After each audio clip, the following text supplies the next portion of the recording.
Two first-round draft picks preparing to duel on the hill in Austin as Vanderbilt and Texas battle for a trip to Omaha. Vandy's never been to the College World Series. Texas has been a record 30 times. That game is coming up just moments from now on ESPN. Hi everyone, Dave Revson in the studio with you as we continue with our super regional coverage. One game already in the books earlier today, Georgia and Georgia Tech, a great rivalry. These two played in front of nearly 30,000 earlier this year at Turner Field. More intimate atmosphere at Russ Chandler Stadium today. Georgia got 5 runs in the third. Marshall Zabo driving home 2 there. He went 2 for 5. Dogs on top 2-1. Then it's Bobby Felmy with a 3-run shot. The Dogs 1 win away from their 4th trip to Omaha.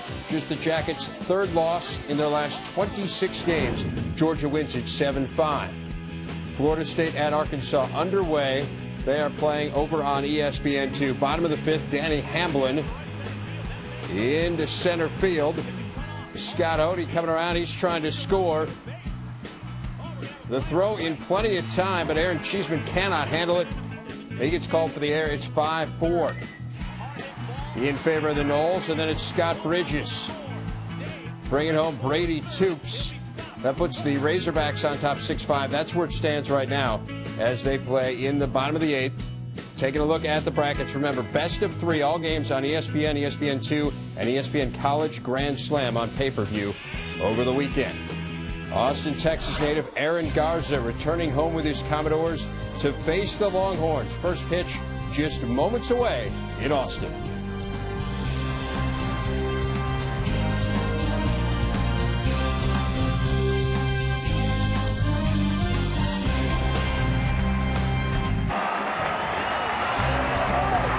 College baseball's most historic venues, Dish Falk Field in Austin, Texas, home of the Longhorns, houses the NCAA baseball tournament's top seed, bidding for yet another trip to the College World Series. We start a best of 3 super regional series here in Austin tonight. The winner joins 7 other schools next week at the College World Series in Omaha, Nebraska. Hello again, everyone. Welcome to Austin, Texas. So glad to join us tonight. Folks, what we have here is a classic Davy versus Goliath matchup. Vanderbilt has never been this far in school history to the Super Regional. In fact, their win over George Mason in the NCAA's first round was their first in that tourney since 1974. Texas means tradition. The 2002 College World Series. Most outstanding player was Houston Street. In 83 of the College World Series, the Rocket Roger Clemens was dominant. Part of the Horns win. And then back in June of 1975, a guy named Keith Moreland, a 3-time All-American at UT, helped the Longhorns to win over South Carolina. Keith joining us now for the weekend series here in Austin. Vanderbilt, Texas, Keith, really an even matchup all the way around. Very mirror image of the same team. They have great team speed, great team pitching, great team defense. Tonight, 2 of the best pitchers in the country go. So Vanderbilt and their second-year head coach, Tim Corbin, very pleased to be here. He describes his lineup in the opener against the Longhorns tonight. We'll start our lineup off with shortstop Ryan Klosterman. Hitting third for us is the SEC's leading hitter, Warner Jones. We've got our RBI guy, Cesar Nicholas, hitting 4th. We've got Aaron Garza, hometown Austin, Texas product, hitting 6th. And we finish the lineup off with our catcher, Jonathan Brouillard. Dish Falk Field, folks, is absolutely packed tonight, full of Longhorn fans. J.P. Howell, spectacular lefty, will be on the mound tonight for Texas, a first-round draft pick of Kansas City. And with those numbers, Keith, we certainly know why. Well, you're right. Look at the numbers. 13-2 on the season, 2.24 earned run average. But the big number to me that jumps off the page, 116 2/3 innings pitched. He has only allowed 76 base hits. California native J.P. Howell describes his pitch grips we'll see tonight. Today against Vanderbilt, I'll be throwing a 2-seam fastball, a 4-seam fastball, a knuckle curve, and a split finger. J.P. Howell, a finalist for the Roger Clemens Award and the Dick Hauser Award for National Player and National Pitcher of the Year, the Clemens honor. He's a finalist with Jared Weaver of Long Beach State, spectacular player who's another first-round pick, and Wayne Townsend of Rice. And we have seen 2 of those 3 I have this year. I have not seen Jared Weaver, but both Townsend and Howell, very, very good collegiate pitchers that have got a great chance to pitch in the big leagues. Top 30 nationally in ERA is J.P. Howell, 6'1", 180, lefty from Sacramento, California. And he'll face Ryan Klosterman. We'll lead things off for Vanderbilt. First pitch, and we are underway here in Austin, Texas tonight. Steamy Muggy conditions, but sunny, which is good news since we've had a lot of rain. Thunderstorms roll through this part of Texas over the last couple of days. Count 1-1. JP early in the ball game here trying to establish his fastball. He loves to pitch the inside part of the plate. 87 degrees at game time here in Austin. Sprayed foul by Klosterman. A transfer from Clemson. And we talked to him before the game. Told us about his experience with Khalil Green, who now is a starting shortstop in the San Diego Padres. He played behind Green and learned intense approach, hard work, and some of the athleticism Green brought to Clemson. Down goes Klosterman. First strikeout of the game, first out of our Super Regional. JP Howe has an excellent slider. He uses it when he's ahead in the count, and he pitches to the inside part of the plate, gets the right-handed hitter to make it look like a fastball. They swing over the top of a lot of breaking balls down and in. He'll get a lot of those tonight. JP Keith will be anxious to keep this guy off the base paths throughout this weekend series. Antoine Richardson, center fielder. Does he have wheels, folks, or what? 32 stolen bases this year. And he's a native of Nassau in the Bahamas, actually born in Tampa, Florida, then moved to the islands where he played soccer, basketball, and varsity softball, but not baseball through high school. And then comes to a great academic school and turns out to be an outstanding baseball player. And a very good student. Lays off the off-speed delivery from J.P. Howell. Not a lot of time to tell a story about Richardson since Howell's such a quick worker. You see Texas a lot as the radio analyst, Keith. You know that's his style. It is his style. He wants to get the hitter off balance. He wants to get the ball and go. Caught looking is Richardson. Second consecutive time we see J.P. Howell go to the slider as he starts it out that time on the outside part of the plate, breaks it to the middle part of the plate, just freezes Richardson that time. Back-to-back strikeouts for J.P. Howell. Dangerous on the base paths as Richardson retired for the first time tonight. Dangerous with the stick. This guy, Warner Jones, second baseman, who has an SEC leading 72 RBIs. Top hitter in the SEC average-wise as well. Folks hit .417 this year. And that's the average coming into this Super Regional. Bouncer toward third. Trouble for David Morol. And the first base run of our game. In between hop that time on a breaking ball. It was a high chopper down the third baseline, and David Morol comes to try to get the baseball. When he tries to come get it, it's a little bit of a short hop. He tries to pick it on the run. He's going to have to, it's a do-or-die type play. He comes up, just can't get a piece of it. We get another look of it right here as he comes in, and the ball just a little bit underneath his glove. It's going to be ruled as a base hit. Brings up Caesar Nicholas. Jones, we told you a moment ago about his SEC leading 72 RBIs. Caesar right behind him. And this is a big young man. Believe us when we tell you. 6'4", 233. And a senior out of Miami, Florida. Along with the catcher, Don Doulard. Fellow seniors on this team. But he was drafted 5th round. Good chance at a pro career, but did stay 4 years, which these days with pro prospects, not that common.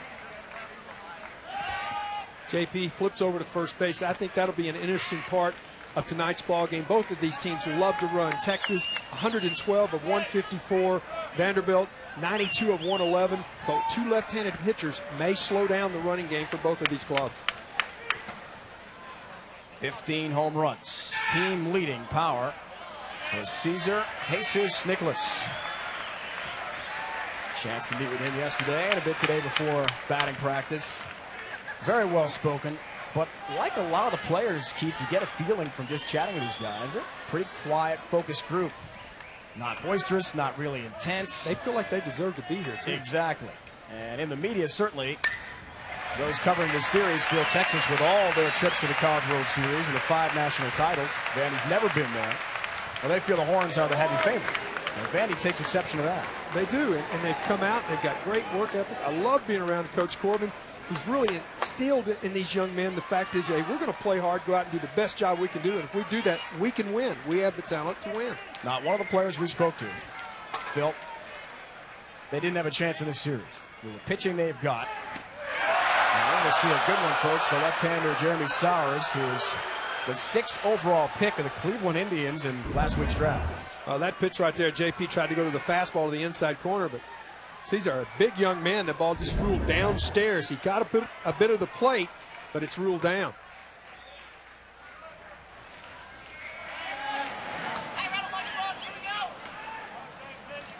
Jones is back easily. Count level 2-2. 2 out here in the first. Caesar, one of a school record 5 all SEC tourney team members for Vandy. They made the tournament final this year, lost 3-2 to South Carolina. Down goes Caesar Nicholas looking. J.P. Howell strikes out the side. No score. Half inning complete. Let's check in with Dave Revson in our NCAA Championship studio. Okay, Dave, thanks a lot. The SEC, 6 teams in the Super Regionals. Georgia already won its opener. Arkansas and Florida State here. Danny Hamblin for the Hogs brings home Clay Goodwin. They cut it off, and Hamblin gets caught up, but still a huge insurance run for Arkansas. As Hamblin gets tagged out right there, the preseason 11th place pick in the SEC, on the verge of winning game 1. There are 2 outs right now in the top of the 9th. Florida State does have a runner on second. You take a look at the brackets there. The winner there goes on to face the winner of Vandy and Texas. Dave? Dave, such an exciting time. Super Regionals underway for today and for tomorrow. Augie Garrido, head coach of Texas, describes his lineup tonight. Today's lineup for the Longhorns will include speed at the top of the order with Drew Stubbs, Seth Johnson, and right in the middle you have Curtis Thigpen and Taylor Teagarden representing the power. And down at the bottom, it's a lineup that can surprise you by keeping the rallies going and have been instrumental in our success, especially in our late inning rallies. In those late inning rallies, the Longhorn fans know very well, at times, station-to-station baseball, fundamental baseball, and moving along runners. And that is what Jeremy Sowers will face tonight, the lefty, and 6th pick overall in the recent Major League first-year player draft. The powerful lefty tells us about his pitch grips for this game tonight. I basically use the 4 main pitches in baseball. Fastball, which can be 2-seam or 4-seam. I can also throw a curveball, which I usually use earlier in the counts to establish being ahead in the count. And I can use a slider as more of an out pitch with 2 strikes. And then I also can throw the changeup, which is kind of a variation of the circle change. What a treat here, Keith Moreland. Sowers, who will move that fastball 86 to 89 miles an hour. Curve, change. Out pitch seems to be a little bit of mix. Yep. The scouts tell us. The interesting part of the thing is he is so mentally tough. There's not anything on the piece of paper you can talk about this young man about his mental toughness. A junior out of Louisville, Kentucky, who out of high school was drafted 20th by the Cincinnati Reds, but decided he wanted to try college ball. Went to Vandy with that outstanding academic institution there, reputation, as he faces Drew Stubbs here. Big 12 freshman of the year. Texas is loaded, top of their lineup. It's difficult to get beyond the pitching and defense, Keith. You see this team a lot, but young talent. Guys like Carson Kiner will see, left fielder, a freshman. Stubbs just stepping in, doing a great job in the first year. Really did. They did not expect him to come this quickly, but they've come out and given great efforts for the Longhorns.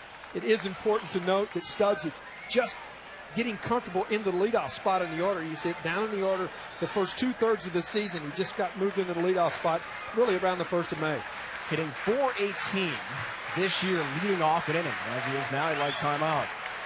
Wes Rodriguez is the home plate umpire tonight. Sunnyvale, California. He is one of the umpires selected for this year's College World Series.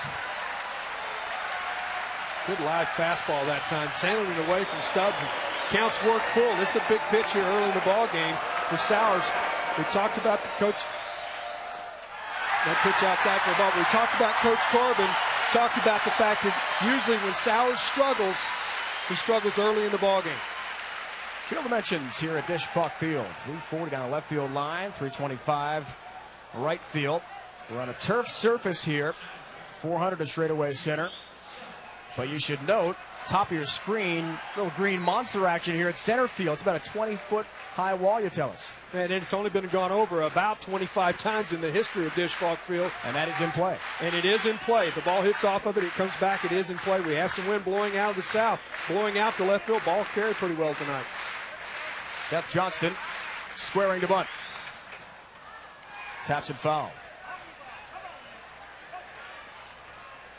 Execution will be an important part of this series when you have such great team speed and such great team defense. Both of these teams outstanding defensively.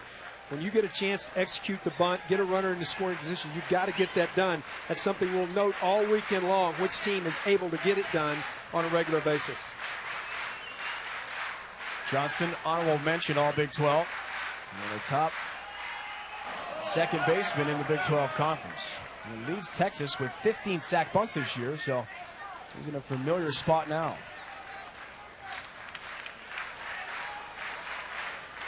Great high school athlete. High jump, triple jump champion. Born high school, born Texas.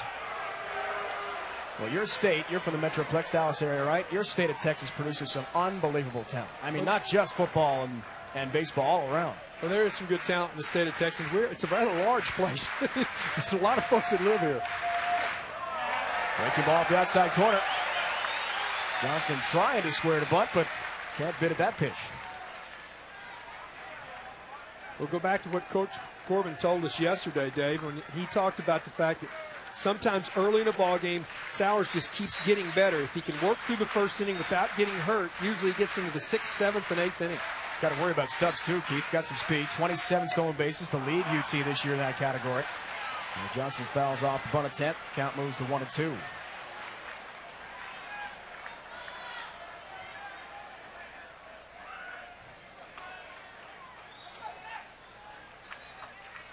Dave Wright, Keith Moreland, our entire crew. Super Regional Best of 3 series underway.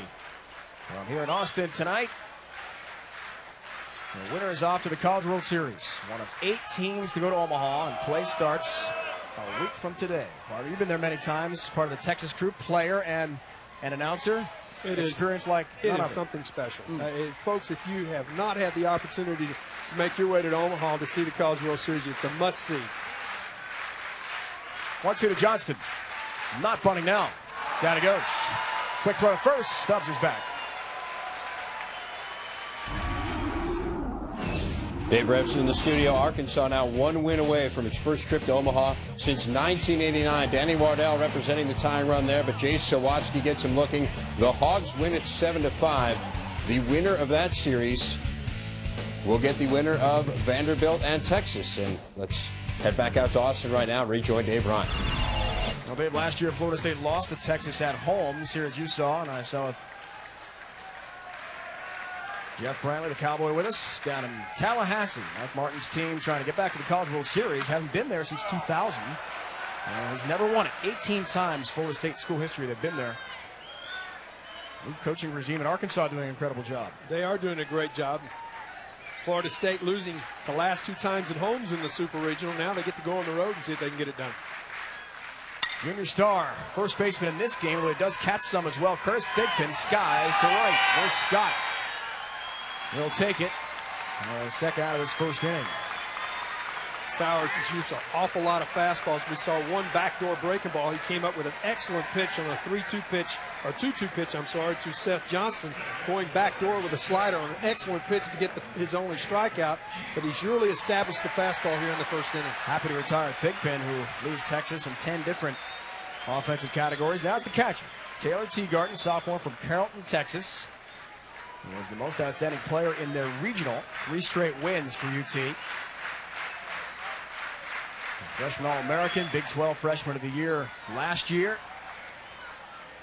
He'll catch for J.P. Howell, tonight's starter. Also Sam LeCure, who, as a right-hander, sophomore, will start tomorrow. Justin Simmons, a lefty, if it goes 3, will pitch Sunday in all likelihood. That's when Thigpen switches from first to catch. What do you like about Teagarden's game being a former catcher? The one thing that Taylor does so well, he separates offense and defense very well. He has struggled at times offensively this year. When he has swung the bat well, Longhorns have really played well. 2-0 from Sowers. Heat in there. We talked about that fastball peaking out around 90. That, according to our gun, 89 miles an hour. Well, he pitches 89 to 92, does Sowers. And one of the things that Jeremy has to do tonight, he has to get the ball down. That pitch is a good 2-0 fastball, but it was upstairs. Outside corner. A much better pitch that time. You could see the tail to it. He also had it downstairs. Much more difficult to drive that pitch. You have to think about the other way if you're going to hit that ball. 5 times this year, Sowers has struck out at least 10 hitters. He's had an outstanding season meeting that high draft selection.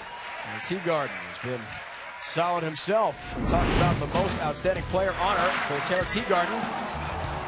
That's because he hit balls like this. Team-leading 8 home runs and 46 RBIs to lead the Horns this year. Part of a 7-3 win over Oral Roberts and a 3-game sweep through the regional.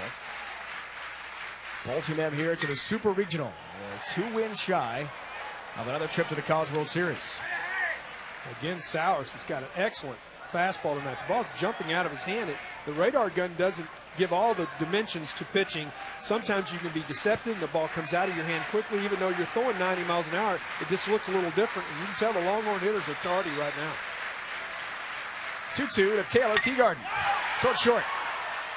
Fosterman's throw is in time to Warner Jones.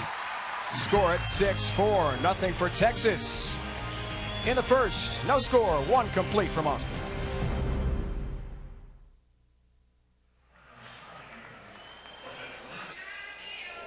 NCAA Championships on ESPN. The Road to Omaha is brought to you by the new Chevrolets. 10 new cars and trucks in 20 months. An American revolution.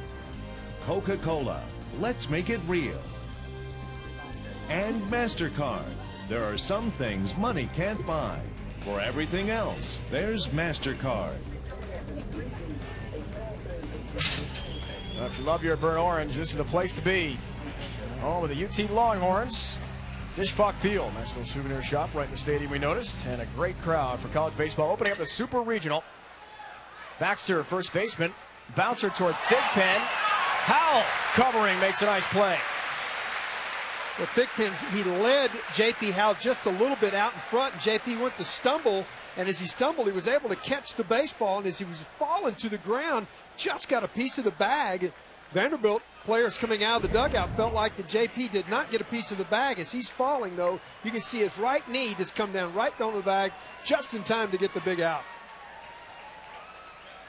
Unorthodox looking play, but whatever part of your body, as long as you have the ball in your mitt, crosses that bag before Baxter the runner, well, that gets the out. JP's got a little scratch on his left elbow that time, too. Falls down on it. See, it didn't seem to affect him on the first pitch, though. Aaron Garza is next up here for Vandy. And you saw the bio a moment ago from Austin, Texas.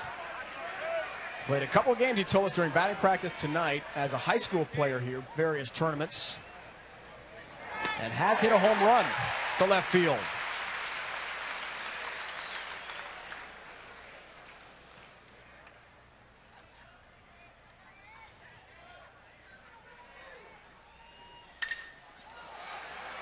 Hit pretty well towards center. Stubbs, the freshman, has a beat on it. 2 down to the Vandy second. Fastball up and out over the plate. Aaron hit it pretty well to center, but this is a big ballpark. One of the things we talked about opening the broadcast is about the fact this is ballpark's built around great pitching and great team speed for defense because it's such a large facility. Now, once we get into June, the wind starts blowing out of the south here in Central Texas. The ball can get out of the ballpark. Third baseman Tony Manzanillo is next for Vandy. 5 homers, 31 knocked in for Tony. We asked him before the game, and kind of goes back to that theme of Vandy being very businesslike. And I said, Tony, how about something interesting we don't know about you? I mean, hobbies, interest away from baseball. I said, not really anything. It's just baseball right now. That's what we're focused on. And kind of goes back to that team theme idea of how determined they are to make it to Omaha. They are. And the other thing it's really unique about Vandy is not only their attitude, the way that they're very loose, they went about their job very well. It's their academics they have to deal with. Pretty serious school. Hudson in short, long throw, and takes Thigpen off the bag. That means Manzanillo is aboard. Well, the ball to the right of Michael Holloman, the shortstop, as he goes to the baseball, he couldn't really get over to backhand it. He sort of came across his body, and when he came across his body, he had to try to plant, make the long throw across the diamond. It carried up the line. It's going to be ruled an error. It very easily could have been a base hit, though. Brings up the right fielder, Worth Scott. And he comes to us from near Nashville, Tennessee, Hendersonville to be exact.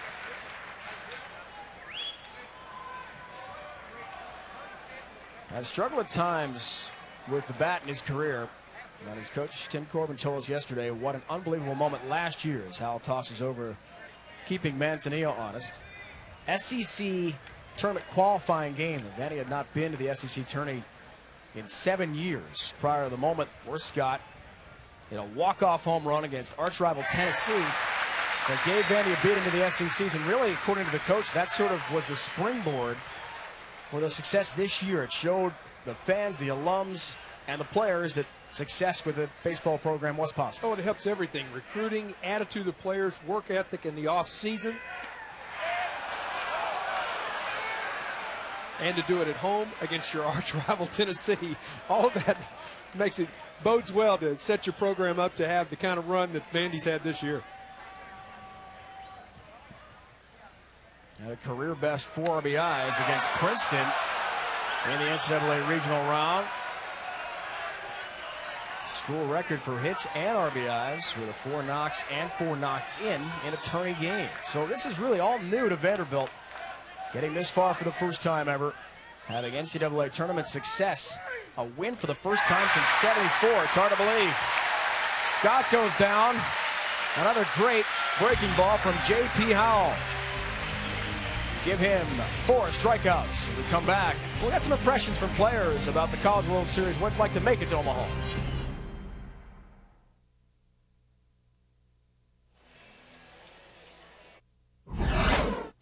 For any kid growing up who knows anything about college baseball, Omaha, Nebraska is where you want to be, and that's where we want to be. You hear great stories about how fun it is. Just what a wonderful time, and who wouldn't want to be part of that? Grow up as a kid watching the College World Series every year and hoping to play college baseball and then on to professional baseball, and this is like the World Series of college baseball, and so it's definitely your goal at the end of every year. I know exactly what it's like. The Texas players, too, having been there. And UT, not only in '75 and '83, in 2002 as well, part of their 5 NCAA titles. Well, Vandy has never been to Omaha in school history. In fact, getting this far for the first time ever. Finally got an NCAA tournament win. Well, all the way back to the early '70s, their prior win before the George Mason game to start their tournament. Meanwhile, Texas, well, pretty much spells tradition for college baseball. Which is one reason a youngster like Carson Kiner, a freshman left fielder, another Texan, will make a trip to Austin, despite plenty of other scholarship offers, we're sure, around the Big 12 and the nation. And has he ever fit in here? No, he swung the bat extremely well, along with Drew Stubbs.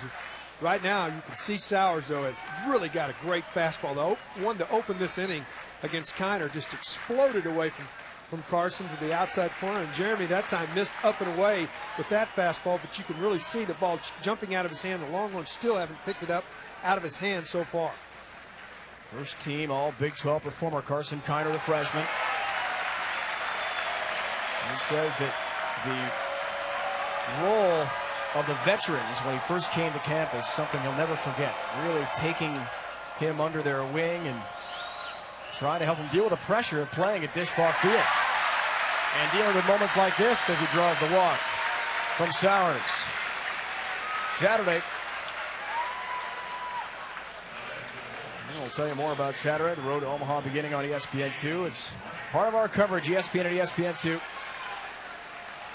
As we have so many games to offer. Georgia Tech going on ESPN. As Dave Revson in the studio told us about, Arkansas, good start against Florida State in that Super Regional best of 3. Execution of the bunt did not work well for Texas in the first inning after a leadoff walk. Reiniger squares early again. JD the DH. Last 7 games hitting at a .348 clip. Junior this year as a freshman was a freshman All-American. Really broke into the scene here in Austin with a huge splash. Big 12 freshman of the year. Yet another one of those. It's 3 in a row now that Stubbs has won the honor. Teagarden last year popped toward first, foul ground. Baxter puts it away for the first down. Well, 2 consecutive times the Longhorns have the opportunity to execute the sacrifice. Neither time do they get it done, and because of that, they've been unable to get a leadoff base runner in the scoring position at second base. Head coach Augie Garrido going through his signs. Coach Garrido has had an outstanding career, not only in the regular season, where he's the all-time winningest college baseball coach, but in the postseason. 1,481 victories. First all-time, in fact, last June in Tallahassee, in winning the Super Regional and going to the College World Series. As third baseman David Merrill takes a hack to start this at-bat, surpassed the Texas legend, Cliff Gustafson. Pretty amazing night for Texas baseball. It was a great real. night. It's a great night for college baseball.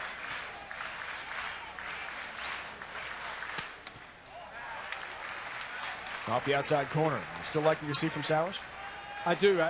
He is coming into the game, only had walked 23 batters in 119 innings. Now he's walked 1 each in the first 2 innings. But he's starting to settle in, and his ball is really jumping out of his hands. So a hit and run here. And his ball foul back to the screen as you see Augie Garrido being very aggressive here early in the ball game. Texas unsuccessful, and their sacrifice tries to go with use their speed. Left-handed pitching usually slows down the running game, and we got 2 excellent left-handers tonight. As Augie told us yesterday, big advantage knowing this ballpark. All the dimensions, and in fact, it's on turf, and he does not play on turf in our home games. Moreau rips it right up the middle. It's a base hit. Richardson up with it. The runners at first and second with 1 down.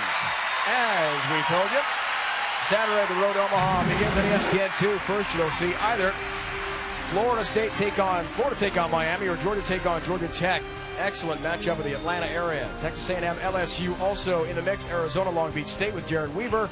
In game 2 of their series, Florida State meets Arkansas in game 2. We know already that the Hogs have a 1-0 lead in that best of 3. Tulane, Cal State, Fullerton, as the Titans try to go back to the College World Series for a 2nd straight year. It's all coming up the road to Omaha.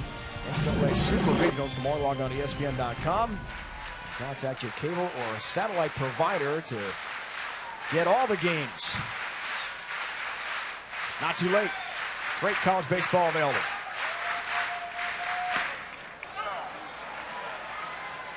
Michael Holloman steps in, and Holloman has been in and out of the lineup over the last couple of weeks, getting some playing time. Robbie Hudson had won the everyday shortstop job. He's a switch hitter from Dallas, is Michael Holloman, batting from the right-hand side.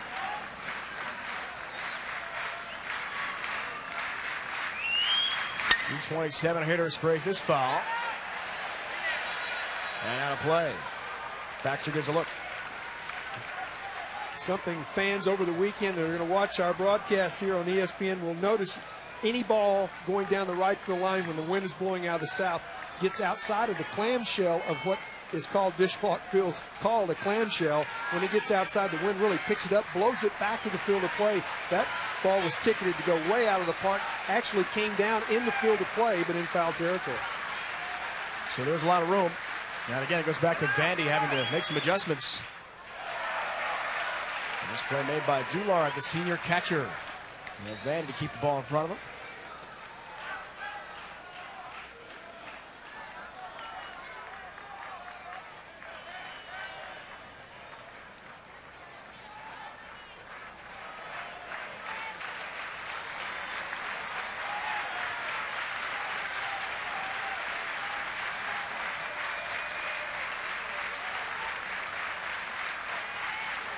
Big moment for Sowers early in the game.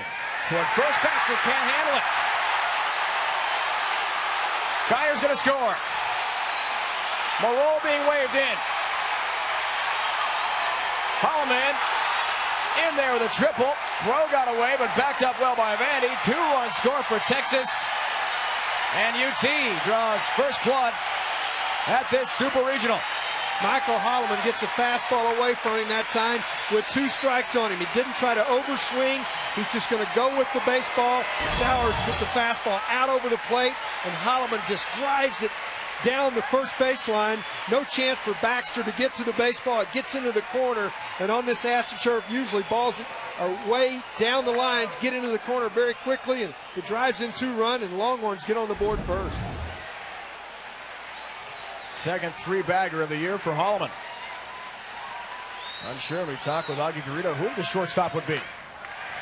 Could have been Hudson, could have been Holloman, who sort of split the duties, as Keith mentioned. Good instinct from the coach. One reason you win 1,481 games, right? It's all about feel of the game and who they believe can get it done on that particular night.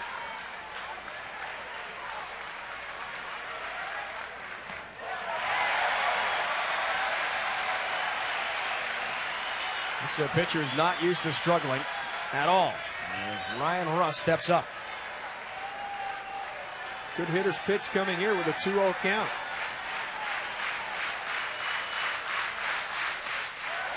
Off the outside corner. So the high draft pick of Vandy. Feel the heat a bit here.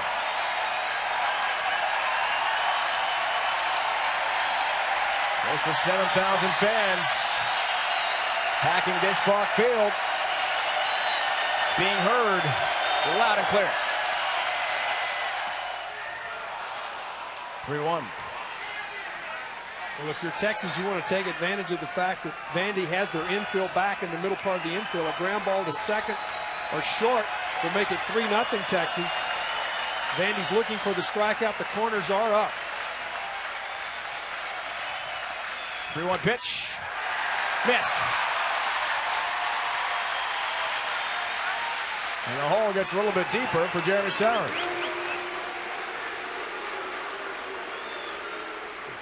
Second walk of the inning. Coach Corbin looking at his junior left-hander. He talked about him struggling sometimes early in the ball game. That pitch just misses on the outside part of the plate. He was looking for that. Now they're set up for the double play. Stubbs with excellent speed is tough to double up.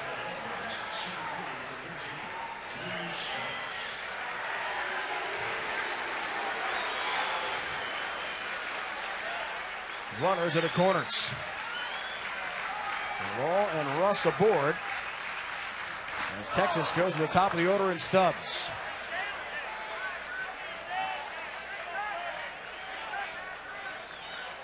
They face some pretty talented pitchers, including Jeff Neiman of Rice, big star in the Owls national championship run a year ago. Number a top 5 pick. And Sowers, the 6th pick in the draft this year. All year long, Stubbs has not grounded into the double play, if that's what you're thinking. Great speed. Told you about the team leading 27 stolen bases. He's got wheels. Freshman center fielder. He walked on a 3-2 pitch to lead off the game for the Horns. Outside corner. That's just an outstanding pitch in this situation, to be able to throw it knee high on the way, paint the black on the outside is exactly what he needs. Now he's looking for a strikeout because Vandy knows that Stubbs is very tough to double up. They're looking for a way to get out of this inning, only giving up 2. Toward right. He's got a beat on it. Tagging, but not going, was Morrall. Well, the ball held up in the air.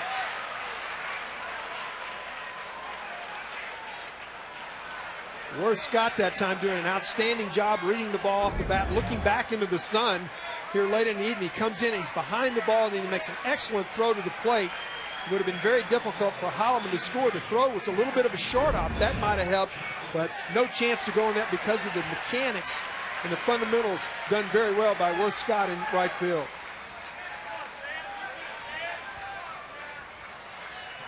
Two down now for the 2-hole hitter in Seth Johnston. Struck out swinging against Sowers. First appearance of this Super Regional.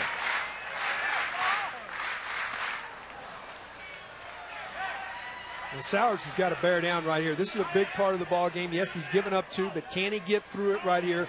Giving up any more without giving up any more and allowing his offense to come in, try to get used to J.P. Howe. They'll be getting through the lineup a couple of times. Usually when you get back to the top of the lineup, you guys have seen everybody's got one chance to see him.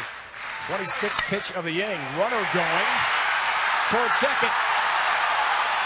Gets through. Holloman scores. The third Texas run on the base hit to right. Well, Ryan Rush was off with the pitch. It really set the defensive scheme because he was moving. His movement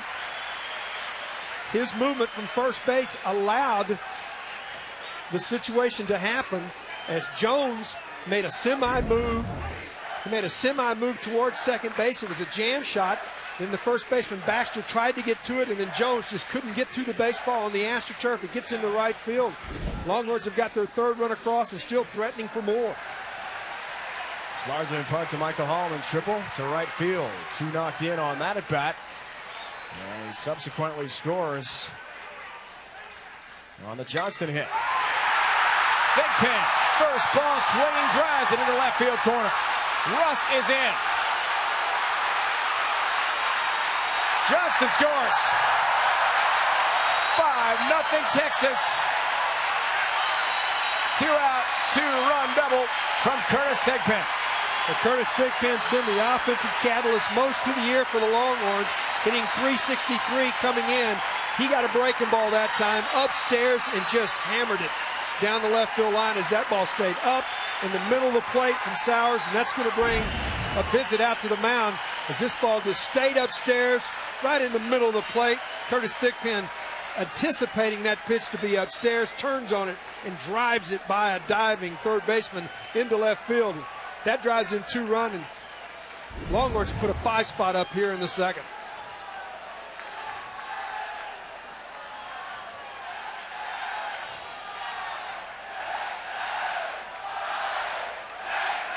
Uncharted waters, really, for Sowers, the high drop kick. There's Derek Johnson. Pitching coach has a brief visit. 46 pitch, 27 of them for strikes, 19 balls. That's an awful lot of pitches through 1 2/3 innings. Sowers will not be around. We're deep into this ball game, even if this ball club can get it out of here and start something offensively just because of the pitch count. 8th hitter of the inning is Taylor Teagarden, the catcher. Maybe a fielder's choice to end the first. He's 0 for 1. Thigpen wasted no time jumping on that pitch.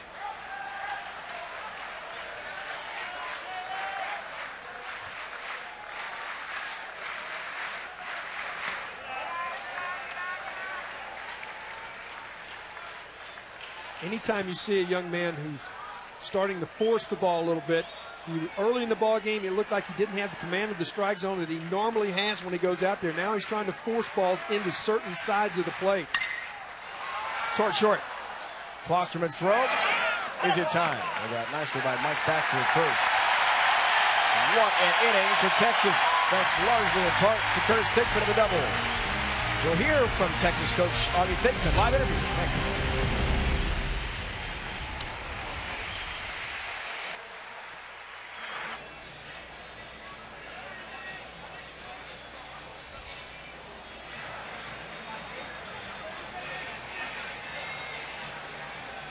5-0 Texas, top of the third, as the Super Regional Best of 3 opens from Austin. Joined live by Augie Garrido, legendary Texas coach. Do you think you could get to Sowers that quickly? What kind of things did you tell your hitters in the last couple days, Augie, about the lefty?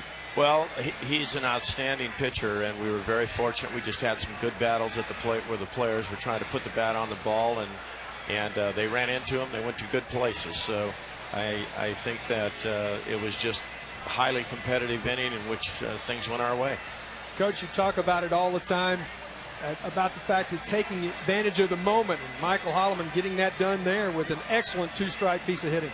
Yeah, he was just trying to put it in play and protect the plate. They're pitching to the outside with their fastball a lot, and he hit it right where it was pitched. So, Augie, big advantage to your squad to have been this experience before? Do you think Vandy's feeling the pressure of never having been this far? Well, I can't predict that. They're a team that's had a lot of success, and I would expect them to battle back, and we need to keep the momentum going on our side. That's all we've got right now is a little bit of momentum working for us. Nothing like a little Mother Mo, though. Thanks for your time, Augie. Good luck today. Thank you. Great to have Augie Garrido live during our broadcast here tonight from Austin. So many times it's difficult on a pitcher that's watched his team put a 5 spot on. He's been sitting in the dugout a long time. The first hitter is usually a very important hitter when he comes back out. It's John Doolard, the catcher, leading things off. 3rd inning for Vandy here. I think Augie makes a great point. Vandy scrapped back time and time again this year through their magical run to the SEC tournament title game. Winning the regional at UVA. Unlike Texas that got to host the 3 games here at Disch-Falk Field in Austin, Vandy had to go to enemy territory to Charlottesville, Virginia, and still took the regional. And they've been in this situation. They still have 7 at-bats left. You can't think the ball game's over at this point. 2-1 Doolard, a 4-0 student. Human organizational development major at Vandy.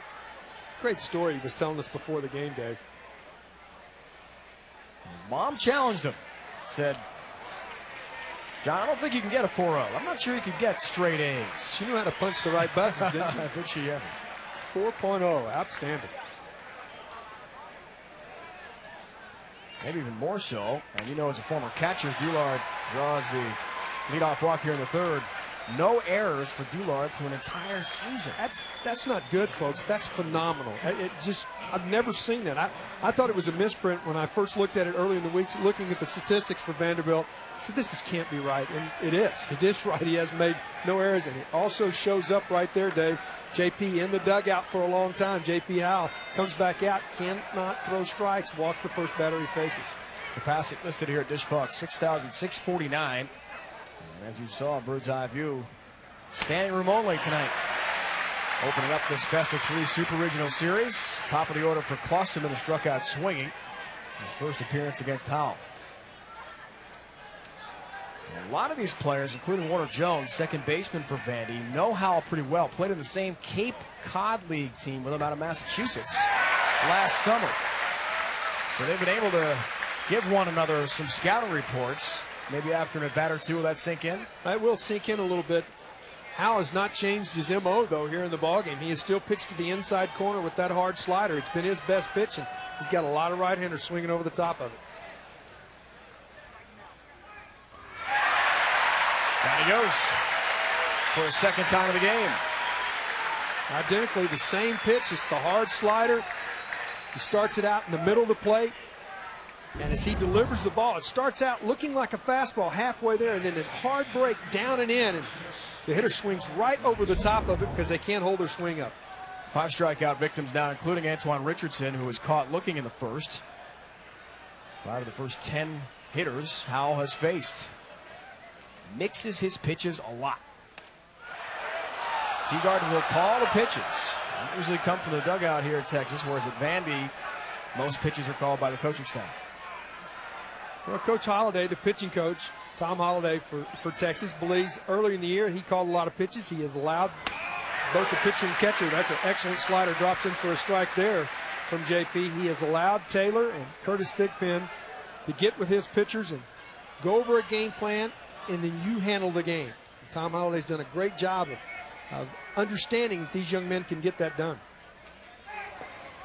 Former head coach.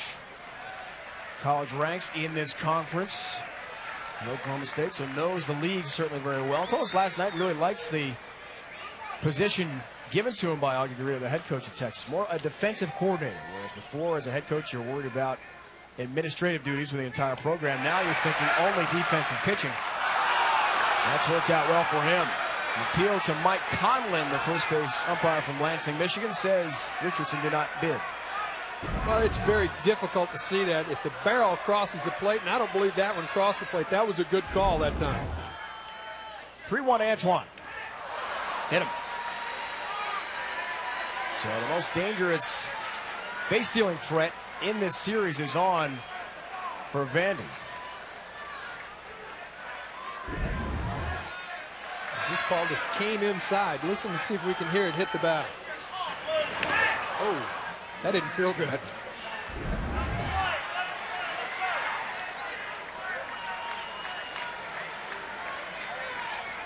So Vandy off the long inning, and certainly called that. Doulard led off with a walk here in the third. Klosterman struck out swinging, but now Richardson on, hit by a pitch.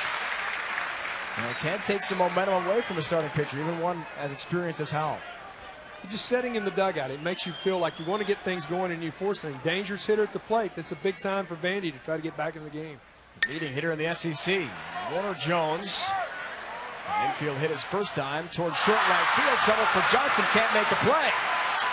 And everyone will advance 90 feet. Bases are loaded with one down for Vandy. Well, that's a ball Ryan Russ, the right fielder, quite frankly, should have called off Seth Johnson. It's hit off at the end of the bat. Seth Johnson's going back. He's running with his back toward the plate.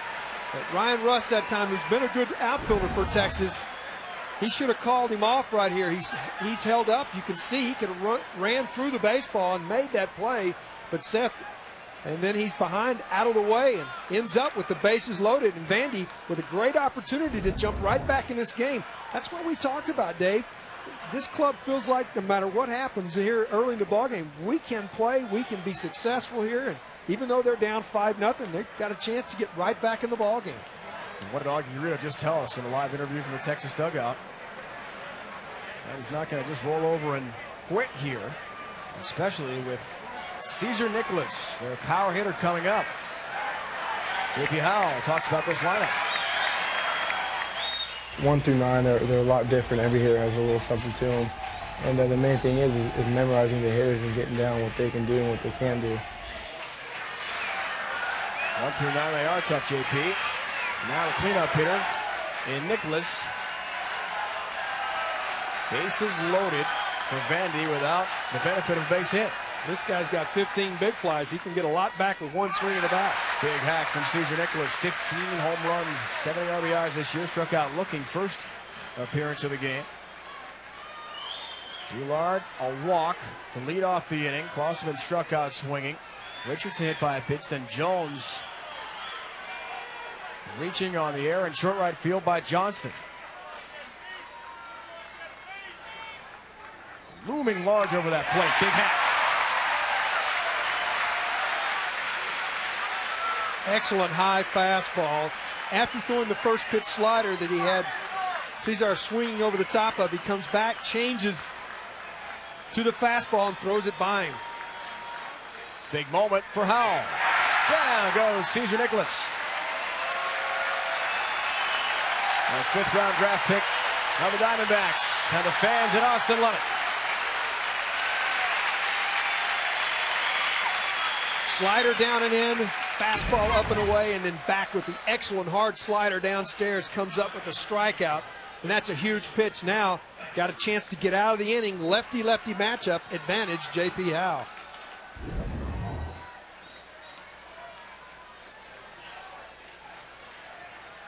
Howell dodges one bullet. Caesar might be hurting a little bit. We'll find out. Off the outside corner to Mike Baxter. Rounded out in the second. He's 0 for 1. Baxter transferred from Columbia, so he went from one elite academic institution to another. Yes, he did. Ivy League to Vandy, where he certainly will be challenged with the books. Breaking ball right over.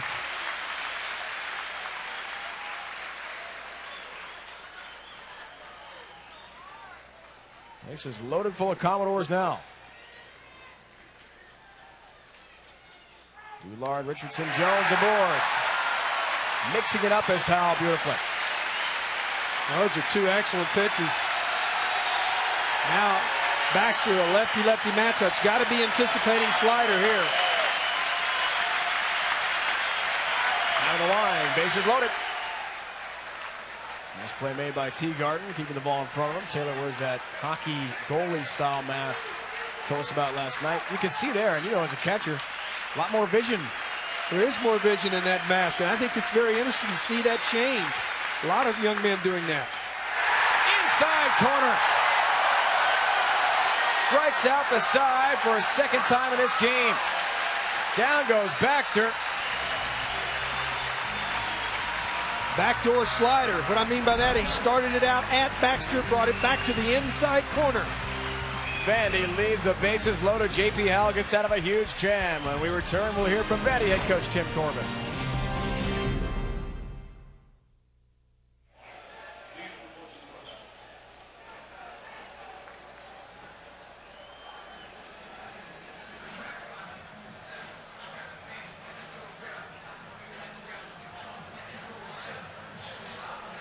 Big moment, J.P. Howell, starting pitcher for Texas on the left, and his head coach Augie Garrido discussing the jam he just got out of. Head coach Tim Corbin in the other dugout for Vanderbilt. You know, certainly, coach, you want to get back in the game, and Baxter's at bat. Still your team not giving up. Long way to go. What's the attitude like in your dugout right now? Well, it's okay. We just got to calm down at the plate and stay off that breaking pitch. We talked about that before the game, but we're getting a little bit anxious and getting caught up in the noise, so we'll stay at it. There's a long way to go, so I'm not going to panic right now.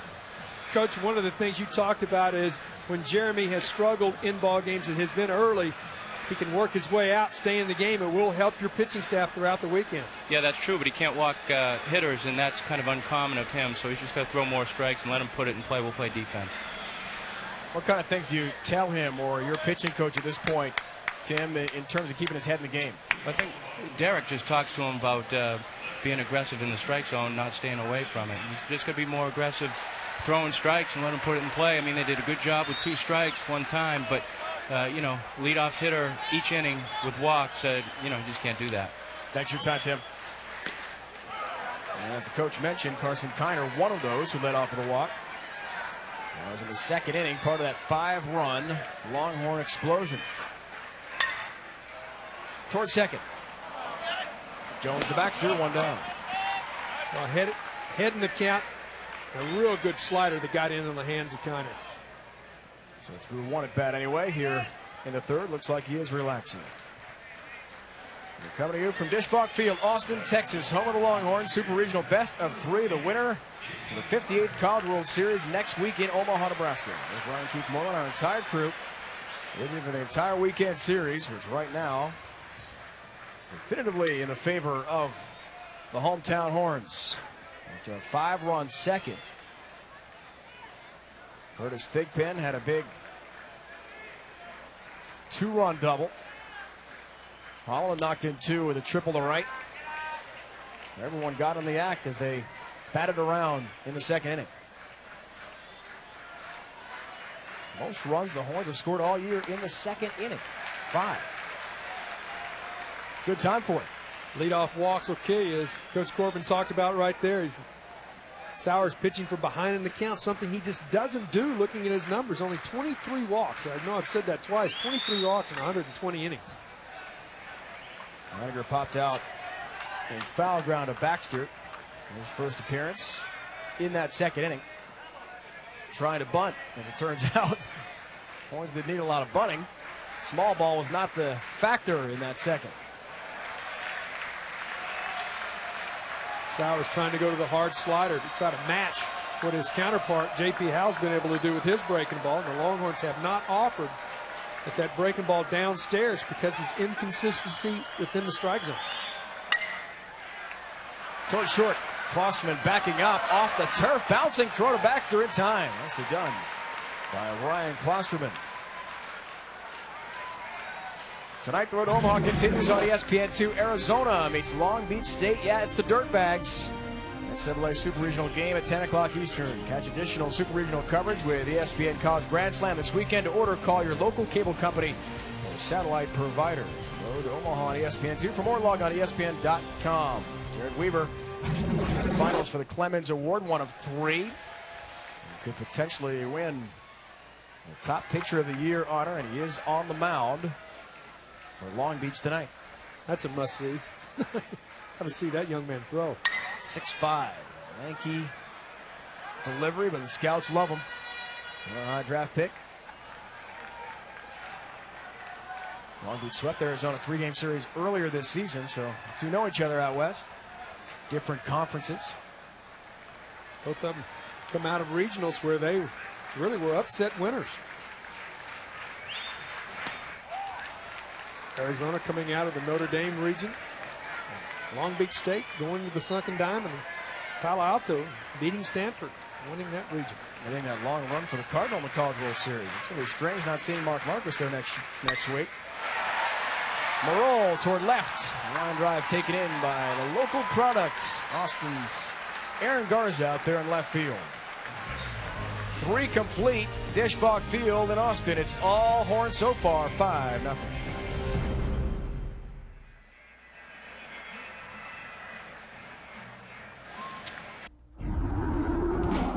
Dave Remsen back in our Sports Center in-game studio. Georgia and Georgia Tech. Bobby Felmy going deep for the Dogs. A 3-run shot, part of a 5-run third, as Georgia now 1 win away from its 4th ever trip to Omaha and just its 6th NCAA tourney appearance. They will try to get that win tomorrow as the best of 3 continues. Back out to Dave. Dave, thank you. Georgia Tech has been twice to Omaha. They're on at Russ Chandler Stadium. Big win for UGA. Talk about arch rivals. Boy, arch rivals going at each other. Excellent slider to start off Aaron Garza again. And J.P. Howe right now has just had an outstanding breaking ball throughout the night. Garza from right here in Austin. What did he do the first thing he found out? Call his friends. Got on the cell phone, went through all the pre-programmed numbers as he grounds out there at third. All makes a nice play. First out of the 4th in front of family and friends. At least 20 said. Maybe more will be watching Aaron Garza tonight. He was asking every one of his teammates who had tickets. And I get your extras if you're not using them. Well, for 2 so far for Garza. Great football player, too, right? Wide receiver at Westlake High School. Went to the same high school as Houston Street, the A-star reliever of Texas, although they didn't play in the same varsity squad. They know each other pretty well. Manzanillo, third baseman. Clovis, California, all the way to Tennessee from the West Coast. Vandy really struggling to adjust to the hard breaking ball. We talked about both of these pitchers wanted to pitch to the inside corner. JP's been able to do that. Sowers has struggled to get the ball in.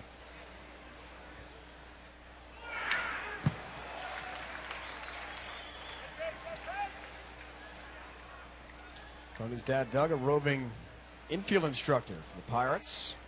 He was a coach under Phil Garner when he was the manager of Detroit. Been around baseball a long time. Down he goes.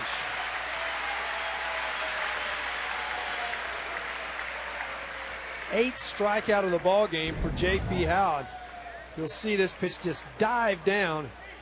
Batter swings over the top of it. When it comes out of the left-hander's hands, as a hitter, looks like a fastball, and then it has the late break down and in. Right fielder Ward Scott is next. Senior named to the SEC Good Works team for his community involvement in Nashville. Nice to see players giving back to the community. It's not easy, especially with the academic challenges at Vanderbilt. I think that's just outstanding. These young men are the true term of student athletes. That's nasty right there, Dave. I mean, that's just nasty. Lefty-lefty matchup. Ball starts out at your hip and breaks to the outside corner knee high. It's just tough on you. 1-2 pitch. Teagarden completes the out. 9 strikeouts in the game for J.P. Howell. His stuff too tough so far for the Vandy hitters. Middle of the 4th. Horns up 5.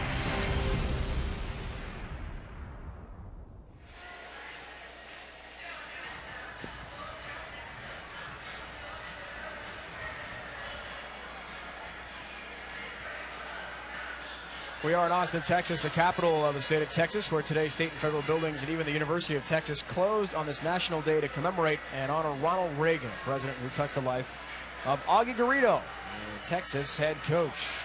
Cal State Fullerton captured the '95 College World Series with their head coach Augie Garrido.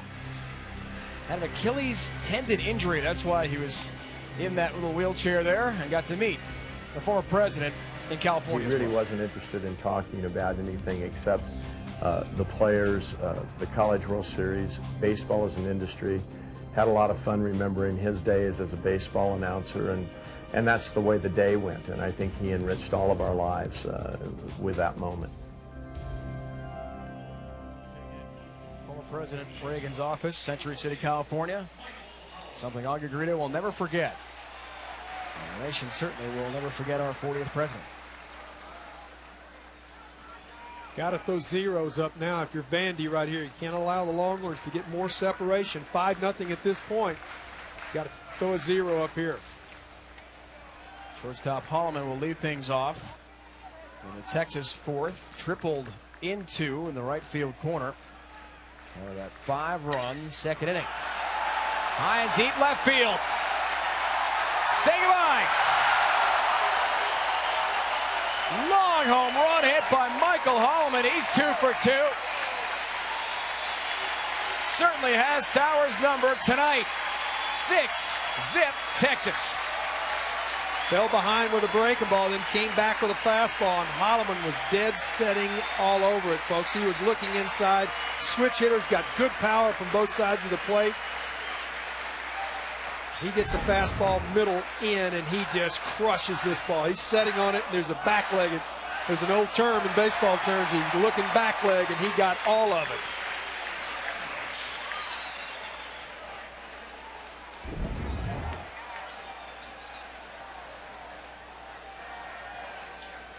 Fourth home run hit this year by Holloman. Ryan Russ, the right fielder, after the first pitch, dumps it into the right field corner, thinking a double, he'll have it. Slides in safely with a 2-base hit.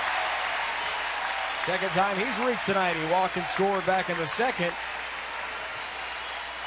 And the hit parade continues for the Horns.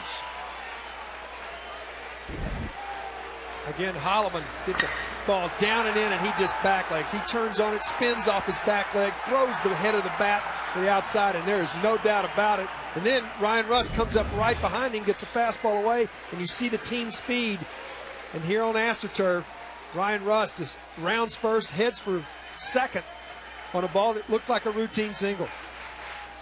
What did Augie Garrido tell us, Keith, top of the broadcast, about the bottom of his lineup? That quite often this year they can produce. And that certainly has been the case tonight. Holloman with the triple and the home run. Roll had a base hit and scored in that second inning. Russ now with a double and a walk and a run scored. So 7-8-9 has come through. Big time. Top of the order for Stubbs.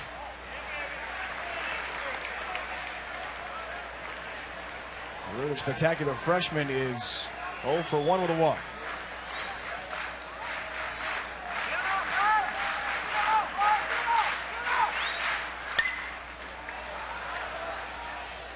How demoralizing would this be if you're Vandy?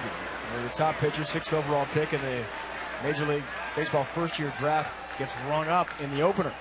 Well, Vandy has talked about all year. They're a very confident bunch. You know, they talked about their season going down to LSU and really struggling in a couple of ball games after a rainout and coming back the next day and getting it done.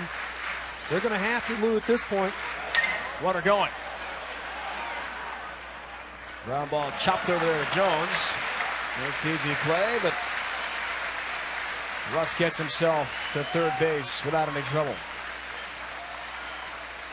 Ryan Russ was off with the pitch, and I believe he had third base stolen. Got an excellent jump before the ball released. Stubbs, though, doing his job, protecting, hit the ball to the right-hand side of the infield. But even if he takes that pitch, I believe Ryan Russ had that bag swiped, and he was at third base. And again, you've got to hurry to get Stubbs, who really gets down the line. Infield back right now for Vandy. Tyler Roden getting loose. 6'2" right-hander for Vandy. And Seth Johnston, second baseman, up there, one down in the fourth.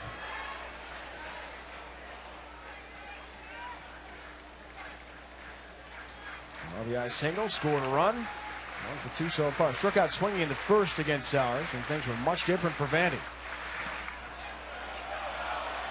And he went, says Gus Rodriguez, the home plate umpire. That's the best slider we've seen Sauers have tonight. He has had trouble getting it close enough to the strike zone to make the hitter think it's a fastball. And he got that one fairly close to the strike zone. had Seth Johnson out in front. It started out looking like it was going to be a strike. Right back up the middle base hit. Johnston knocks home Ryan Russ. 7th Texas run. The Longhorns have come out and have really swung the bat. They've taken advantage of a couple of walks. Sowers not only has walk batters, but he's pitched from behind in the count. That's the first time he's given up, other than the Holloman triple, a 2-strike base hit. He's been behind in the count. He has to come with fastballs in the middle of the plate. The Longhorns will just keep tacking on right here. 7-0. They can ill afford to give up any more. They're down to 5 at bats.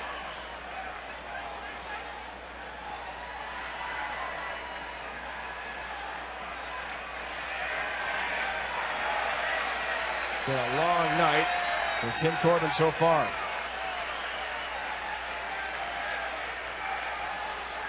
Right now, Jeremy Sowers, 3 1/3 innings. He's allowed 7 hits, 7 runs, all 7 earned. He's walked 3 and struck out 1 to this point. Those are not the numbers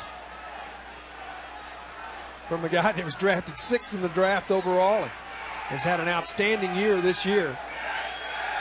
Pitching coach Derek Johnson out. Another chat.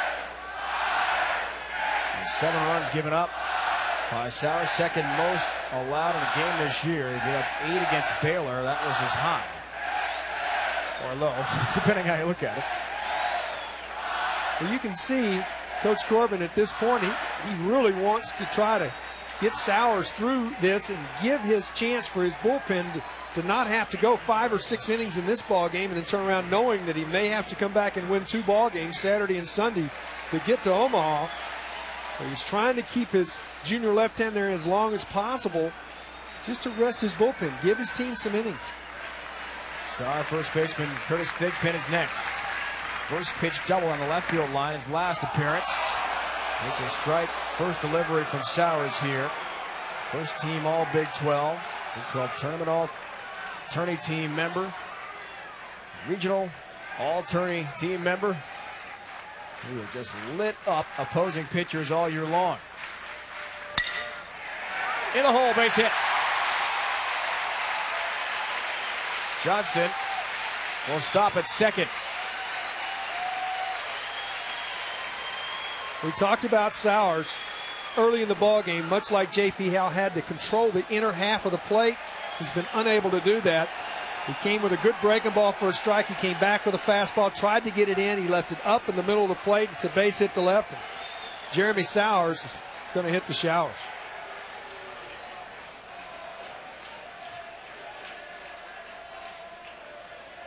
Now Sowers, folks, the 6th picked overall by the Cleveland Indians. Very doubtful he'd return for a senior year. So this could be his last moment as a Vanderbilt pitcher, wrapping up potentially a tremendous 3-year career in Nashville, Tennessee. And those who have made the trip from the East Coast give Jeremy a round of applause. Unfortunately for Sowers and Vandy, they're down by 7.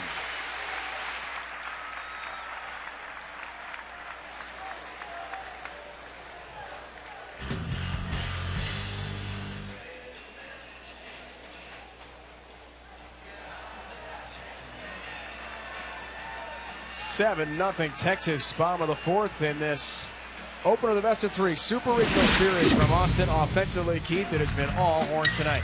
There's no doubt about it. They have been able to swing the bat, get behind in the count, come up with 2 base hits. Other times they've got a head in the count, really turning on fastballs, hitting things away from them early in the ball game. And then Michael Holloman gets a pitch right there. He just crushes the left field as the big blow of the ball game. Tyler Roden, big right-hander, out of Florida, the Bull School. Plenty Florida native. Just a freshman. Now he's got to face the top home run threat for Texas and Taylor Teagarden. Roden, a sinker slider type pitcher. First ball swinging towards short. Klosterman and Jones complete a nice double play.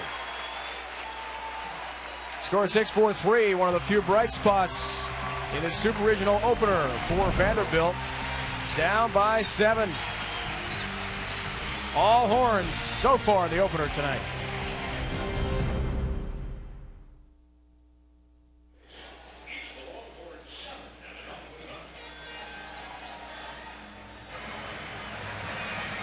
So if you're a Texas baseball fan and desperate need of seeing your Longhorns play, what do? Well, you rent a U-Haul truck or a Ryder truck and you get it to the ballpark early enough to make sure you can see the field.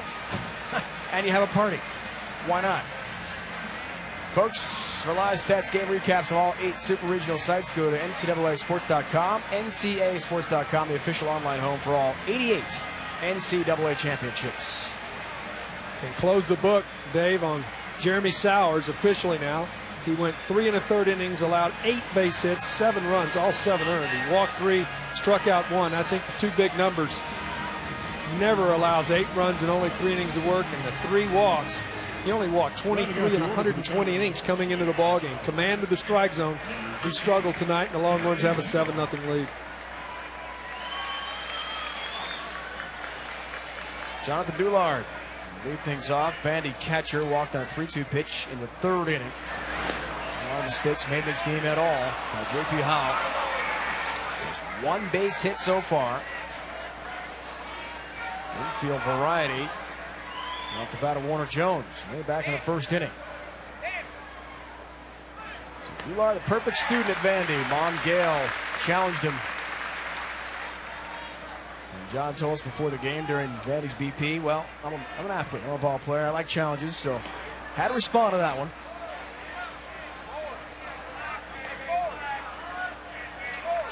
No easy task at Vanderbilt. So which number with Doulard are you more impressed with? The 4.0, GPA, or his 1,000 fielding percentage as a catcher? They're all pretty impressive to me. I don't know which one's the best. Fouled off left field line and out of play. Anytime that you can go to an academic university like Vanderbilt and have a 4.0 in a semester, you can catch every day for a Division I program in the Super Regionals and not have an error. Those are both pretty impressive statistics. Fans want to strike out, they won't get it. A 79-mile-an-hour delivery from Howell. We talked to John about that fielding percentage. He said, no, I'm not really sure I want to bring it up, and jinx it. 2nd time a charm for Howell. 10th strikeout of the game for him. He's in a double figures. Doulard down looking. And J.P. Howell's been outstanding, and 9 of them have come via of the slider. Go back to the 1st inning, slider here for a strikeout, slider here for a strikeout. Then he went to the split finger, gets the outside corner. In the 2nd, slider for a strikeout. In the 3rd, slider again and again. It's like a repeat performance. That one, a back door, started it out at the hitter. Just keeps coming with that slider for the strikeouts. Outside corner to start the at-bat for Ryan Klosterman. Vandy shortstop, twice a victim. The strikeout from Howell. Both times swinging, 1st and 3rd innings respectively for Ryan. Already in an 0-2 hole. Vandy has struggled to make an adjustment to J.P. Howell's breaking ball. Excellent line. 4 1/3, 1 hit, no runs, no earned run, 1 walk, and 10 punch-outs. Career high for strikeouts is 14 that came against NC State. And now that he's into double digits in the K department, 6th time he's done that this year. J.P. Howell has one of number 11 there. There's Klosterman, who was an all-NCAA regional team member at Charlottesville, also was awarded the Jeff Peoples honor by players and coaches at Vandy as team MVP. A prestigious award with that baseball program. He's the igniter that makes Vandy go. You look at the numbers down the line. With Jones, Nicholas drive in the runs, but the guy that makes it go is this young man right here at the plate. 9-game hit streak coming in. Make it 10. Up the middle he goes with a base hit. Klosterman shows why he had such a great year with the stick. 346 average coming in. Working the count to 3-2, got a fastball that time. He knows how to handle that as he almost decapitated J.P. Howell. He tried to get out of the way, catch it, do all of it at the same time. Now, partner, I'm not going to embarrass you and ask you what your best 60-yard time was, but this guy at the plate, Antoine Richardson, runs a 6.460, and that is smoking elite level speed. That's why he's been drafted 3 times. This year, 13th round by Arizona, 386th overall pick. They need an hourglass to time me. I told you I wouldn't ask you for a number. Maybe a calendar. Yeah. Sundial. Sundial. That might be better. 3 times a lot to be drafted out of high school. Twice this level. JC transfer. And Antoine told us before the game, hey, I'm not concentrating right now on that at all. Got 1 more year of eligibility. I'd like to come back, get my degree, but I'm thinking college ball now for sure. It's got to be tough, though. The draft just took place a couple days ago. Anxious moments leading into that, and then after that, there's some relaxation. Each one of these young men will get to it after this pitch. Lost the bat. Lost the at-bat battle. Second time he's been struck out. We have a couple of looks at this as this ball, again on the slider, stays a little bit upstairs. He misses it, and then the bat comes out of his hand, and it goes flying. Fortunately, nobody in the way as the bat comes all the way back to the wall. It is a padded wall here, but still. That was scary times when you see a bat start flying out of a hitter's hand. Leading hitter in the SEC coming in is next. Jones. Pop, foul ground. And out of play, Thigpen gives a look. Twice in this game already, Howell struck out the side. He's in line to do that 1 more time if he can ring up Jones. Well, he's recorded 14 outs in the ballgame, folks, 11 of them via the strikeout. As we said, Warner knows J.P. Howell. Same Cape League team last summer. Deep left center and gone. He knows the ball too well. There goes the shutout. Warner Jones tattoos a deep 2-run homer. And Vandy, for the first time in the Super Regional, is on the board. And Warner Jones got a fastball again. JP made a couple of mistakes with his slider, got behind, and got in a situation where he had to come with a fastball to 2 hitters in this inning. Glosserman, to lead off the inning, singles to center, and then the home run here. As you'll see, this fastball stays right in the middle of the plate and upstairs. Warner Jones is not going to miss that pitch. That's why he is as good a player as he is. The 11th homer of the year, SEC leading 74th. Run knocked in for Warner Jones. And that ties a season record, single season record, Vandy history. Clinton Johnston, 1998, holds that record of 74 RBIs. Cesar Nicholas, just 4 behind it as well. Jones, a good example, Keith, of a player. A chance to meet him for the first time today before batting practice. Not physically imposing, 5'10", about 185, 190 pounds, but bat speed, fundamentals. Gamer. Can do it all. The word that jumps to your mind is gamer. When you watch him take batting practice, watch him take infield, the way he goes about doing his job, he goes out and he gives you everything he's got every time up.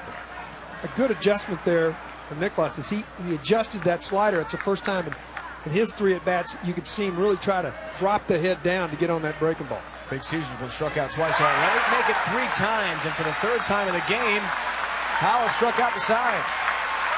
12 strikeouts in the game for the Kansas City Royals first-round draft pick J.P. Howell. Despite the fact his former Cape Cod League teammate Warner Jones took him deep, still has a big 7-2 lead. Things going the Horns' way tonight.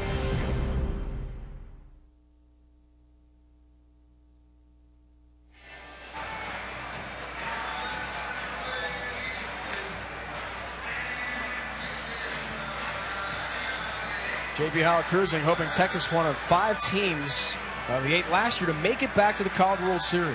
Florida State, Miami, Cal State Fullerton, and LSU. Rice and Stanford not in. Who will make it is the question. Saturday, 1 Eastern. Road to Omaha continues on ESPN. East Carolina meets South Carolina. The 2 teams begin their series where Vandy plays Texas Regional coverage. Check your local listings. Road to Omaha on ESPN. For more, log on to ESPN.com. So how about the Cape Cod League team we were talking about, Keith? Wareham, Massachusetts Cape League team. Josh Baker, Wade Townsend of Rice. Josh Baker of Rice. I mean, just absolutely a loaded team. Sowers on that squad. Howell. And Jones. And they didn't win the league. That's a pretty tough league that you're playing in right there. Momentum a little bit on Vandy's side. They got to throw it 0 up again and get their offense back into work.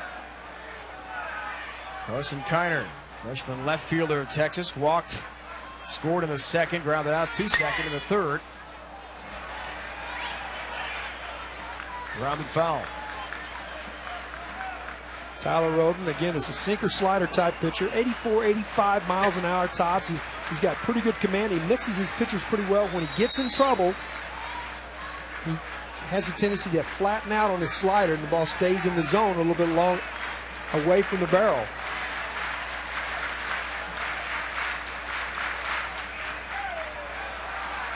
Off the outside corner from the freshman. Kiner, the team's second leading hitter coming into the Super Regional. Winning so far 5 of his last 6 games. Ripped. Deep left center. Richardson looks. Short hops the wall. Carson Kiner cruises into second with a double. Leading off the Texas fifth.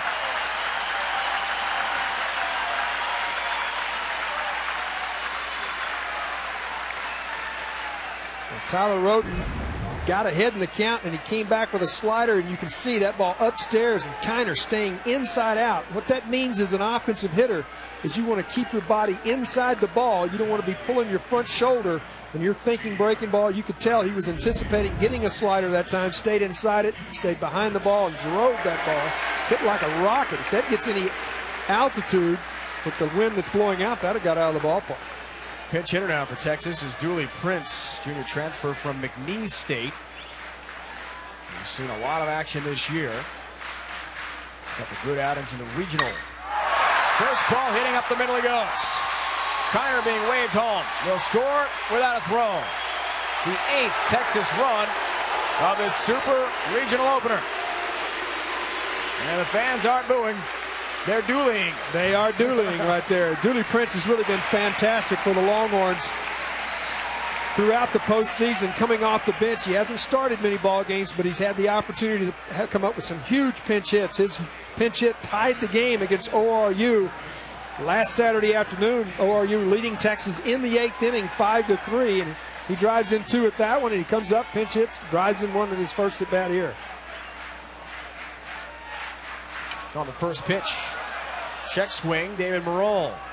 Nice play made by the catcher, Dulart, for the first out of the Texas fifth. Marol gets the job done, even though he was trying to swing away. Got the runner in the scoring position, stayed out of the double play.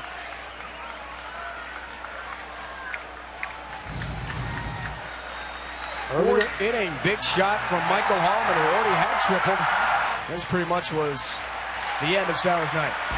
Now around on the left-hand side, where really Holloman has more power as a left-handed hitter than he does a right-handed hitter, even though he's only a double and a single from the cycle here. Well, he got the hardest part, right? The triple. He's got the triple and the dinger. And the home run. Turns around. As a catcher in your career, what's the strategy like when you see a hitter switch in the middle of a game from the right side to the left? Well, at the big league level, you actually knew that what style they had from each side of the plate. I'm sure Vandy has got a scouting report, but they're not sure. These teams have not met, folks, since 1907, so yeah, and suffice it to say they don't know each other very well. Now they can watch game tapes and sort of scout that way, but most of the time you start away from a hitter and work your way in, especially with aluminum bats. Now it's just the opposite in professional ball. You work inside and move away. Holland tries to keep his great night going.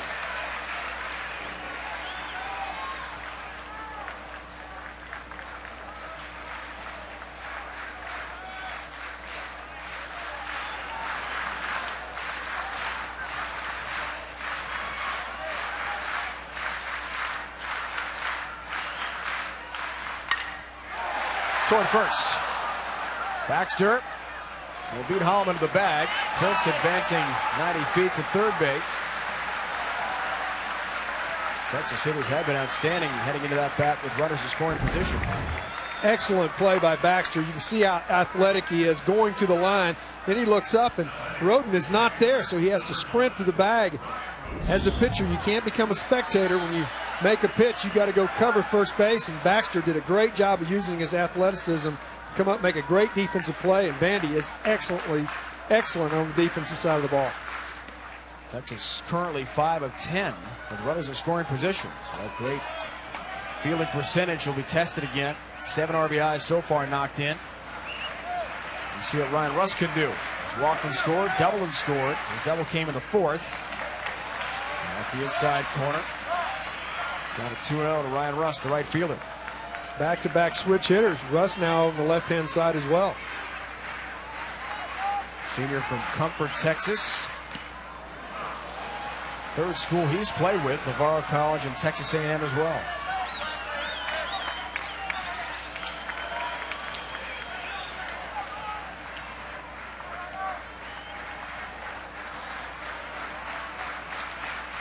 Two-one pitch.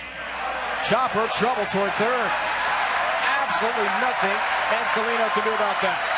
Prince scores the 9th Longhorn run of the night. Every time it seems like Vandy can get a little momentum, get something going in their direction, the Longhorns come back to answer. They got the 2 spot in the first. This is just a chopper as Ryan Russ gets a little deep on him. That time does Roden with a fastball, and the ball gets a high chopper up the third baseline. No chance you're going back on that. He just catches the ball and understands that the AstroTurf is going to allow that to be an infield single to drive in a run. Bottom of the lineup has been outstanding for the Horns. Top of the lineup trying to get it done as well. Just foul off the bat of Stubbs. Bryant Woodall, the third base umpire, makes the call.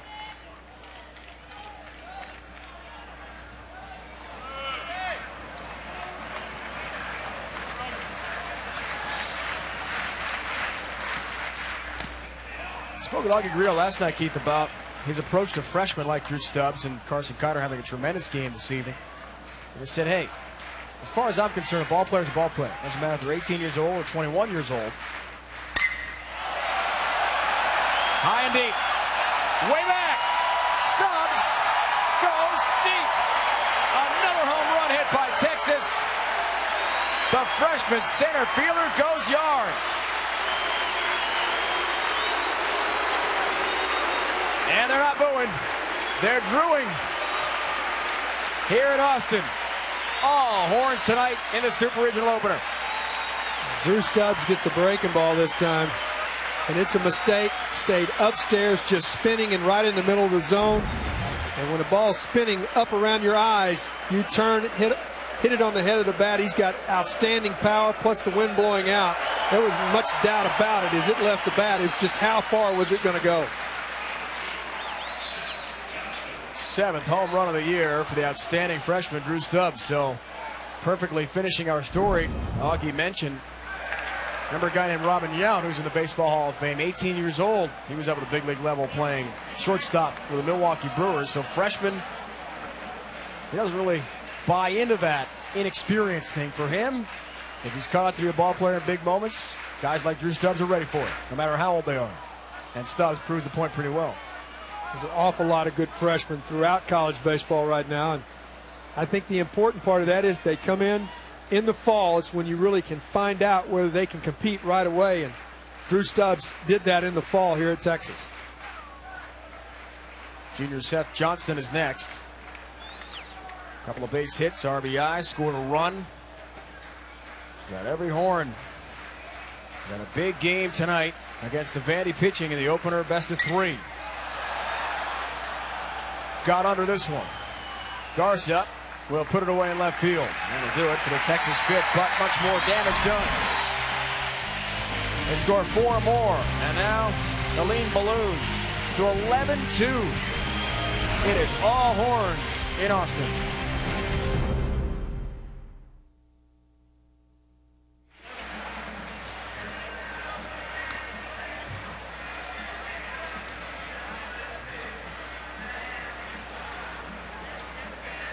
Yet another Texas offensive hero, freshman Drew Stubbs, with a big 2-run homer in the 5th inning. And Vandy still enjoyed an excellent year. School record 45 wins. Best prior back in 1974, 37 victories. One big win came in the SEC tournament this year, helping them get to the final.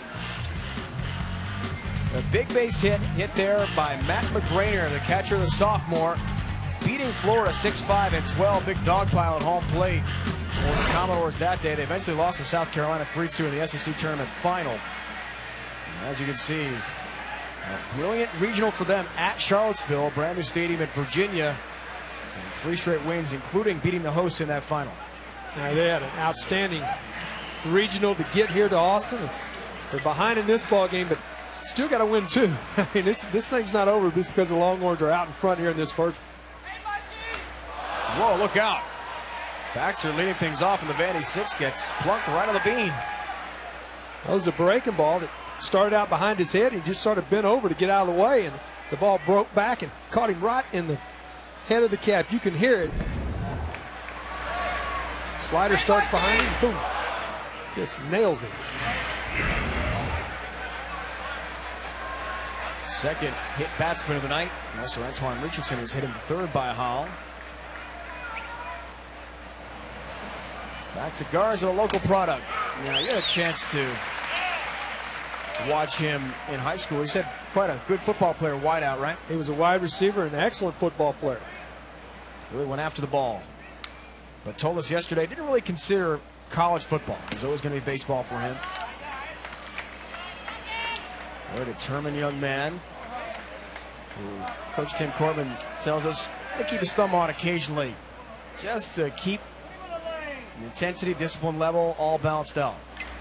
For the freshman, that's not always easy. Been very enjoyable for Aaron Garza. Homecoming trip back to Austin. I called everybody. Went through my phone and told everybody, I'm coming home, playing the Longhorns. I was really excited because it kind of felt like a homecoming, To all the people that used to watch me play and my family and friends that hadn't seen me play in a while. I was really excited to come back here. As we listen to Aaron's happy homecoming, not a pleasant memory there, unfortunately, for him as he drives out into the 5-4-3 double play. And they're 2 down now in the Commodore 6th. Excellent play by David Moreau, the 3rd baseman. He gets to the ball quickly, releases it quickly, makes a strong throw to Seth Johnson on the 5-4-3 double play, and nothing going right for Vandy right now. Tony Mansolino next up. 5 homers, 31 knocked in for him. All through the NCAA regionals at Charlottesville, coming into this super regional best of 3. It's a pretty quick turnaround, noon local start. Tomorrow here in Austin, game 2. The left-hander will be on the mound for Vanderbilt. That young man, number 80, made a great catch. Speaking of, that was a great play. I wonder if he's got any eligibility left. That's the way. Or is he old enough to get some? He's even old enough yet. Roger Garrido might want to sign him up. Ryan Mullins, the lefty we're talking about for Vandy, will be on the mound tomorrow. There's regional coverage, so be sure to check your local listings. Game time in your area. Maybe the best catch of the night as this young man goes up, reaches at the high point, comes down with it with both hands. He used both hands as well. Exactly. Fundamentally sound, wasn't he? Yes, he was. Tap foul by Mansolino. Caught it at the height, too. That's the other thing. He had to get up. If it goes 3, Matt Bushman should be the starter for Vandy. He had an excellent season and clinched the regional title against Virginia at Charlottesville. So Vandy has deep pitching, no question. And they've bounced back from worse scenarios than this before. Perhaps the quick turnaround would be advantageous along those lines. Get a night's sleep, come back and get after it. Mansolino, nice piece of hitting, goes the other way to the inside out. And a base hit to right field. 2-out single here in the 6th. Howell got behind twice with his fastball, had to come back again. The only time he's been hurt all night long is when he hasn't been able to get ahead in the count and use his slider. Gets behind there, comes back with a 2-2 pitch, gets inside out into right field. Where's Scott, right fielder, is next. Struck out twice. Swinging both times. Went down hacking in the second and in the fourth, head-to-head with J.P. Howell. J.P.'s quite a character. Interesting young man to talk to. Chance to know him a little bit last year at the College World Series. Transferred from Southern California. He's from Sacramento. Grew up a big Oakland A's fan. I talked to him yesterday about his favorite player growing up. He said Dennis Eckersley. I'm thinking about his age now. Would he have a chance to watch Eck pitch? Well, sure he would have. I mean, I played with Eck in 1984, but that was before he was a reliever and gone and do the unbelievable. He was a starter and a good one for us. That's right. Towards second. Nice play made. Jonathan Holloman. 4-6 fielder's choice. Infield defense very solid for Curtis Thigpen and Texas. We'll see him hit. Coming up next here at Austin, it's 11-2.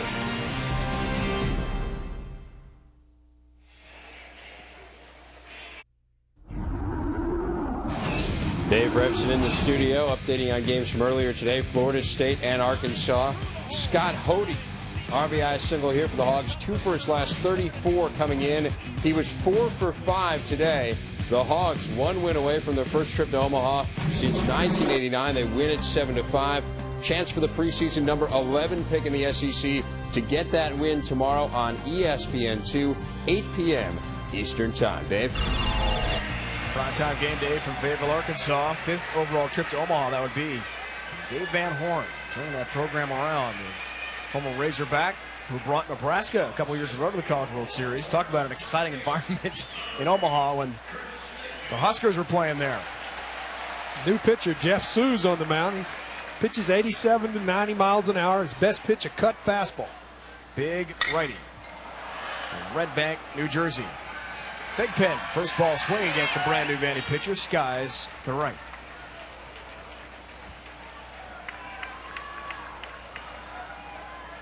Thigpen 2 for 4 tonight. You can see Sue's numbers there. We have them on the board. 4-1 with a 4.47 earned run average. I think the big thing, though, that he has struggled with a little bit, 25 walks in 44 innings. Drafted by the Indians, 14th round, 487th overall pick, Jeff Seuss. Started 5 games. Tim Corbin, the head coach at Vandy, able to use him in different roles. We thought we'd see him sometime over the weekend. I'm sure the coach didn't envision an 11-2 deficit in game 1, but good to get him some work. Teagarden, the only Texas starter without a base hit. In fact, their sub off the bench, Dooley Prince, pinch hitter, promptly singled to center. Been a good offensive night for the Longhorns. Has it ever.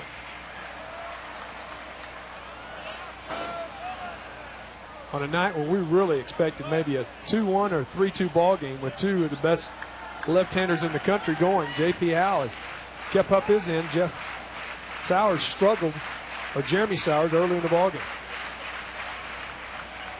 Keith Sue started the SEC Tournament Championship game against South Carolina. Went 5 innings. Gave up 3 runs, 7 hits. 3 walks, 4 Ks in that 3-2 loss to the Gamecocks. South Carolina's Dave Revson has told us from the NCAA Championship studio alive and well. Make it back to Omaha again. Teagarden has his first hit, so now they've all reached base safely. At least one's going to test Garza's arm, and he'll make it. Aggressive base running, Taylor Teagarden. Sophomore catcher for Texas. Legs out a double. With 1 down here in the 6th. We're coming to you from Dish Falk Field. Jam-packed, 4th largest crowd in this stadium's history. 7,400 plus. Dave Ryan, Keith Mullen, our entire crew, bringing you this best of 3 championship super regional. The winner is off to Omaha, Nebraska. 58th College World Series, one of 8 teams to compete for the NCAA title.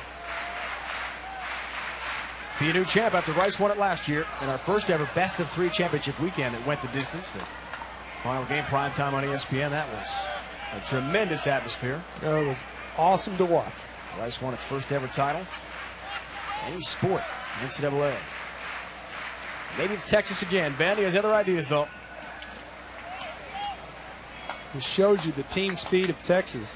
Taylor Teagarden, their everyday catcher. He does play some first base at times, and Thigpen moves behind the plate, but you see the speed as he takes advantage, stretches a single into a double. Kiner lays off the high heat. Nelson walked and scored. Double left centered and scored. Grounded to second. 1 for 2. Couple runs in for the freshman.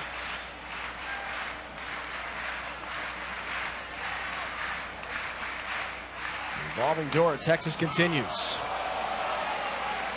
We are talking about Drew Stubbs coming in as a freshman, one of the most highly touted recruits, an everyday player to come here, and a program that has been known for great pitching. It has been. It's been very easy to recruit pitchers when you look at this ballpark. It's difficult to get hitters sometimes. This is a big ball yard. But Carson Kiner's done an excellent job coming in. He was a very good player at Tomball High School in the Houston area.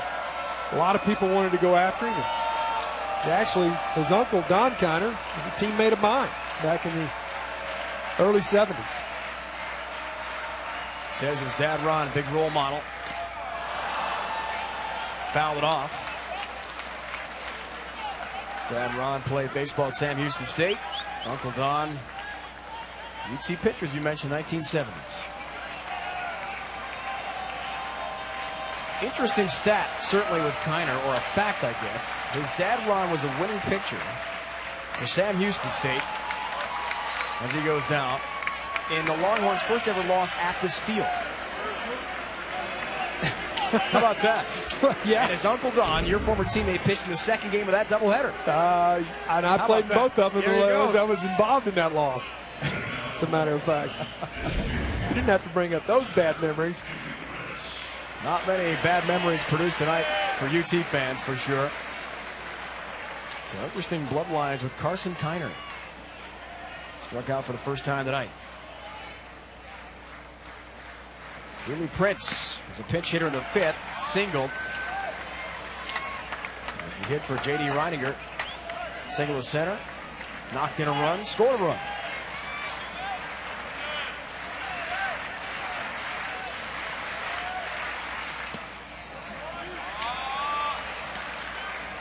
His role showing how valuable this bench can be, and you have to have depth when it comes to this time of year, right? Well, you do, because you've got so many times you got specialists, left-handed pitchers that come in to get left-handed hitters, and right-handers that come in out of the bullpen. You've got to have somebody to come off the bench from the left and the right-hand side, and Prince fits that mold for Texas. Jeff Sues is impressive. I like his arm velocity.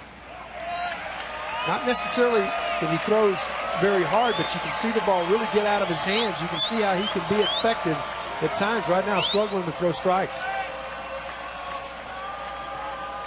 Prince, a career .340 collegiate hitter coming in.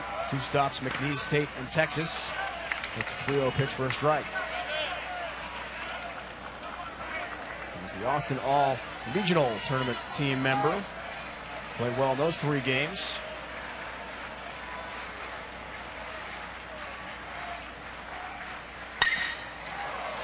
Sprayed foul down the third base line. Folks, if you're looking for information on ordering College World Series tickets and game schedules for all the action next week in Omaha, visit ncaasports.com. NCAAsports.com, the official online home for all 88 NCAA championships. The tickets can be hard to come by at Rosenblatt Stadium, Omaha, Nebraska. All starts a week from today.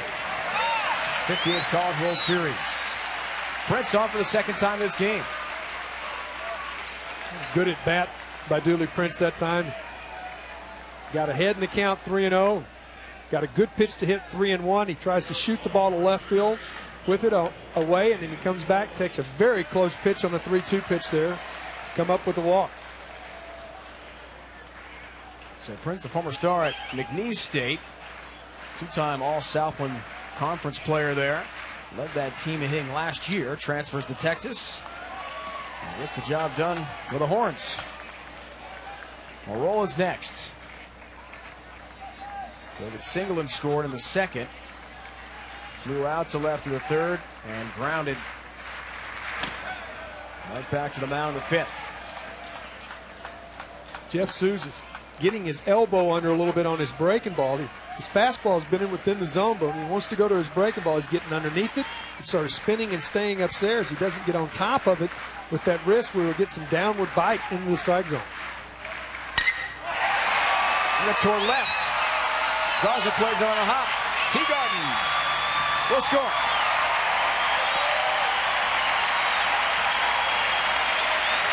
Taylor in with the Longhorns' 12th run of the game. And the lead again expands to 10 runs. It's 12-2 thanks to Marol's RBI single. Well, the storyline of the night is the fact that the Vandy pitchers, again, this ball upstairs, middle part of the plate, has to come with a fastball when he's behind in the count. Marol just hammers it to left field for a base hit. That's been the storyline of the night. Vandy pitchers down in the count and having to throw the fastball. 304 on the season, and tonight 12 earned runs in the ball game. This inning's still not over. 2 down, runners aboard at first and second now for Holloman has been a huge story. First ball swinging from the left side and skies it. Infield pop. Baxter puts it away. When we come back, we'll talk about left-hander Justin Simmons. Some unfortunate legal trouble for him in Texas Ball Club. We'll explain in full when we return.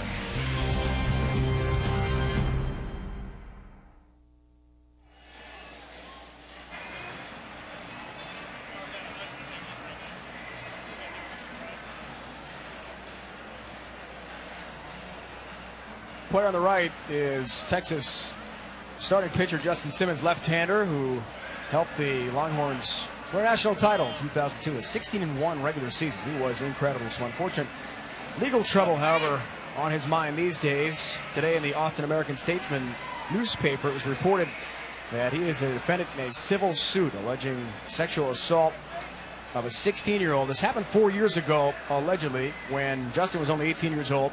He just graduated from high school, signed a letter of intent with Texas, but had not enrolled in school here in Austin yet. Graduated from Duncanville High School 4 years ago. That's what Augie Garrido says. That this incident is long past, so he has not been suspended from the team now, pending this civil suit. And he is scheduled to pitch on Saturday. He was suspended. He was scheduled to pitch on Sunday, but he was suspended for the Big 12 tournament after an altercation up in Arlington early this year, but he is scheduled to pitch on Sunday. Just no comment from the article today in the local paper here. He was never arrested. I want to make that very clear. And the alleged defendant is trying to win damages for mental anguish,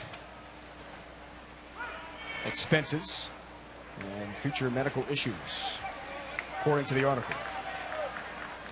Justin never indicted, though, and never arrested. Not easy to deal with such problems during the Super Regional, certainly.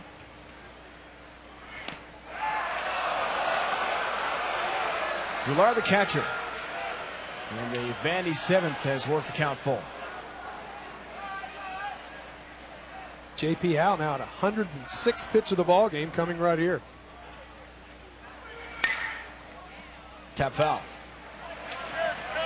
Most of the time, his number throughout the year, looking at his average pitch counts, around 110 pitches. So we'll see how Tom Holliday and Augie Garrido want to play this. He has had an outstanding night, though. Down goes Dular.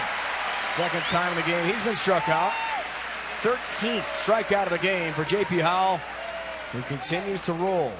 Watching him, Keith, sometimes you think maybe some trouble is brewing. He may lose his focus, concentration for a while, but seems to get on track so easily again. And he's just got great command of the strike zone when he's throwing well. And right now he has a great slider, and he can use both sides of the plate with it. The right-handed hitter's really struggling. Now the left-hander's starting to struggle. Glasserman single right back up the middle on a fastball from Howell. Otherwise, he's been struck out twice. Team MVP. I mentioned earlier what a gregarious type J.P. Howell is. He said he was watching and listening to the draft with his parents in their hotel room. They'd come to visit from California for the big day, and once he was picked, supplemental pick by KC, did a backflip. He said, "You want to do it for us now?" So he's quite an athlete, is what we're saying, in addition to being quite a character. Free spirit. That would be an understatement. And he's a lefty, so he's got to have his head tilted, right? All lefties are like that. Another excellent slider. Got to give Ryan credit at the plate not to go after that pitch. That's very difficult to lay off of. He's got a lot of strikeouts with that pitch. Tapper towards short. Holloman's got to hurry. And he'll get his man. Osterman legs out an infield single. Second into the game for him.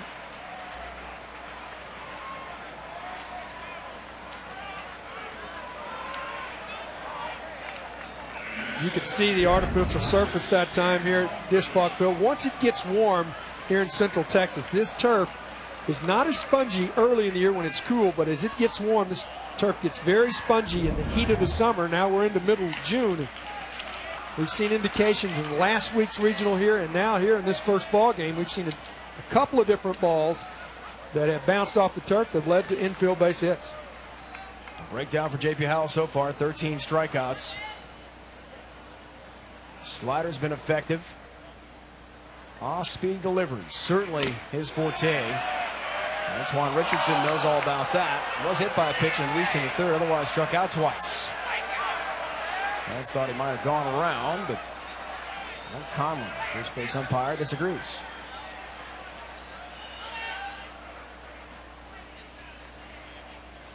Absolutely fly can Antoine Richardson when he gets on. Civil engineering major, has done very well in school also. So seriously considering staying another year at Vandy despite being drafted again.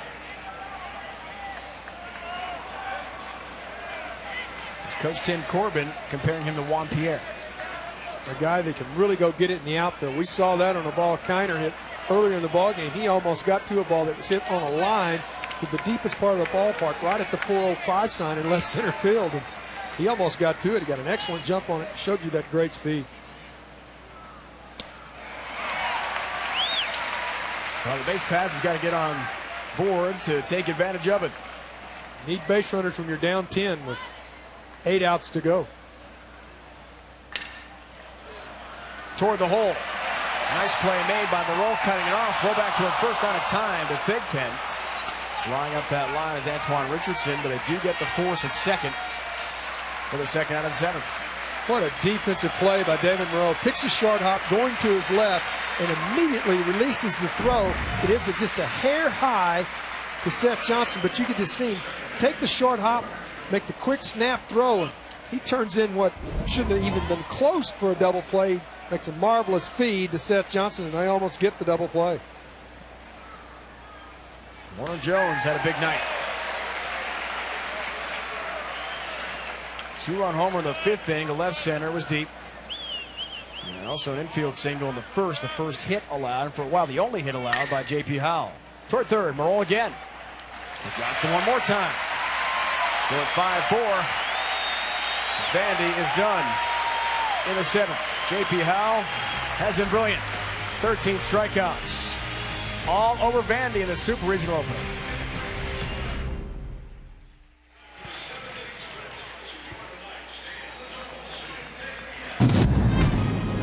Coca-Cola brings you Championship Expressions.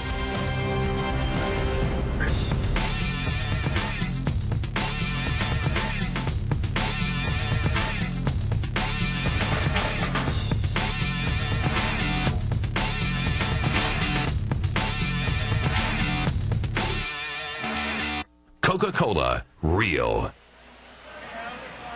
Our Coca-Cola Championship Expressions, hook 'em horns. That has been the story. Beautiful night for baseball. We're in Austin, Texas, 12-2 game. And another pitcher. We'll see some action here tonight. J.P. Howell certainly has done his job effectively. Through 7, Michael Wagner. 6'1", 176-pound right-hander from Woodinville, Washington. And he's gone a long way to play college ball. He has gone a long way. 85, 87 miles an hour. Slider, fastball, does mix his pitches pretty well. Great start to the inning. One more time, Ryan Russ. Left field corner, and a leadoff double in the Texas seventh.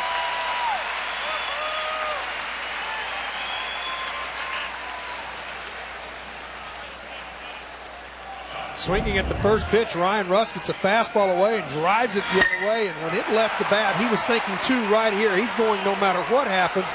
Garza has to cut it off to go to the ground to cut it off. But Ryan Russ was thinking two as soon as he left the box that time.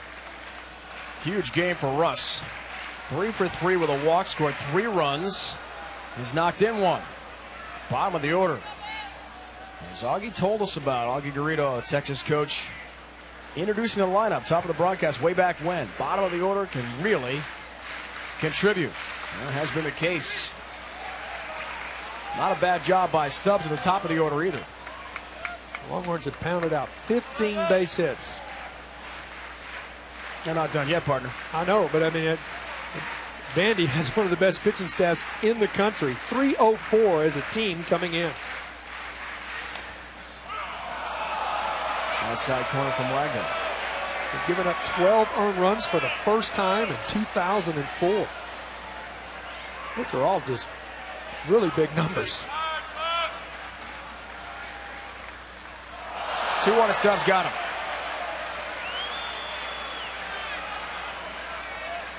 So Drew, who had walked and homered, reaches as he gets plunked here in the 7th. This fastball just getting away right there.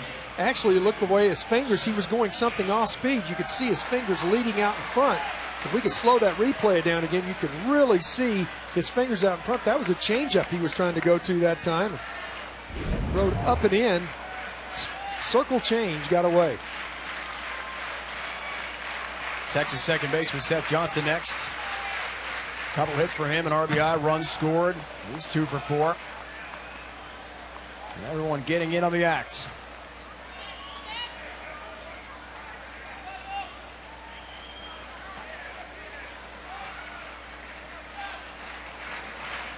Russ and Stubbs aboard. And lead things off here in the Texas 7th. Already up by 10 runs.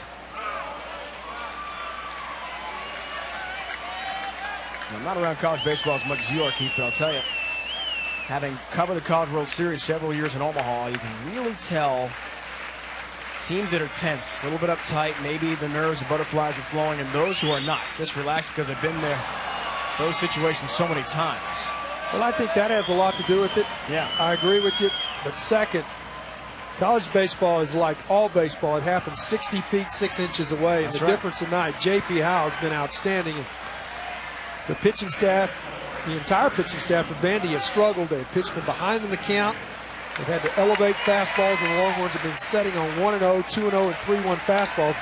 A lot of things are going to happen, and negatively when you're in those situations as a pitcher.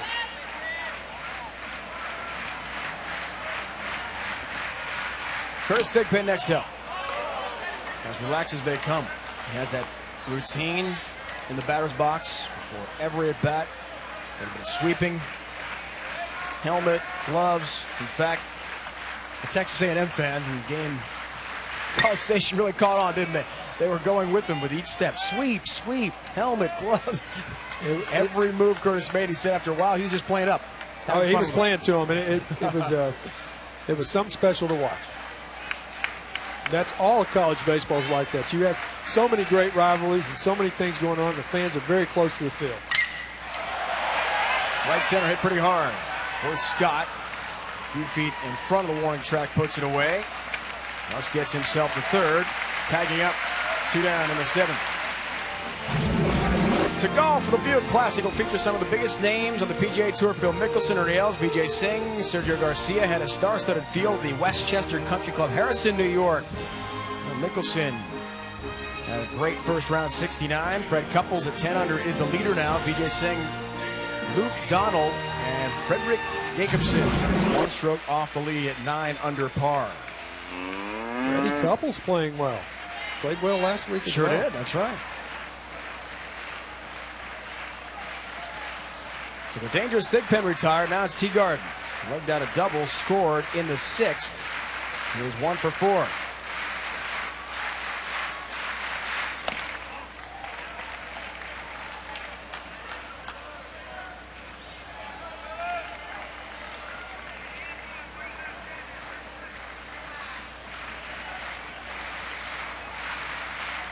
One out of Teagarden. Trouble for Doulard, and another run will score. As Russ crosses the plate, 13th run of the game for the Horns. The ball in the dirt, nothing you can do except get down, get prepared for it. He was prepared for it. You anticipate when you call a breaking ball with a man on third base, the one thing you do is anticipate getting down to block it. He got down, the ball came up. A breaking ball has spin, and the spin usually bounces one direction or the other, and sometimes you can't control that. He got in the right spot, and the spin made it bounce away from him. Off the outside corner to Taylor Teagarden. Talk about Doulard and that tremendous defensive year he's had. Not much you can do there, though.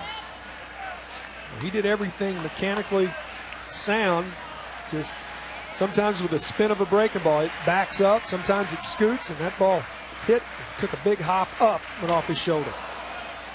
Saw Doulard looking into the dugout to Derek Johnson, the pitching coach for Vandy. All calls come in from the dugout. As you mentioned, with Texas staff, things have changed a bit, a little more trust in the pitchers as things have progressed, and Taylor Teagarden, the catcher, fell back. Well, I think that's important. I mean, a lot of times Longhorn pitchers across the board as a staff want to work quickly, and a lot of times when you look in for a sign, it slows the game down just a little bit because the pitching coach or the head coach has got to relay the sign to the catcher. Taylor Teagarden and Curtis Thigpen have worked it quickly. Ripped. Left center, Richardson back. It's going to go way over that center field wall, and it does! A long home run hit by Taylor Teagarden. The fans can't believe what they see here in Austin. 15-2 Texas. It's only been done a handful of times. Over the 20-foot high wall in center field. What a shot. Fastball up, out over the plate, even with a 2-2 count. You could tell this ball was crushed. When it started to die here as we're starting to go to sunset. But this ball's up, out over the plate, and this ball is crushed by Taylor Teagarden. Second time this year we've seen a Longhorn go over that. I do most of their games, and only seen 2 of them go over that wall in this year. Wow. And Teagarden was the last Horn to get a hit tonight, as we mentioned in their lineup. Well, he's made up for some lost time. A double and a homer to deep center field. A mammoth shot, clout, by the Longhorn catcher. Kiner scored a couple runs, reached on a double as well. 16 Texas hits and 15 runs. Well, he has scored twice, the only Longhorn right now without an RBI. That'll continue. Klosterman. Baxter able to get his foot back to the back. Nice scoop made by Mike Baxter at first. Plenty of reason to cheer, though, for the fans here in Austin, thanks to Teagarden's huge home run. In return, the Pontiac high-performance moment coming up from Texas.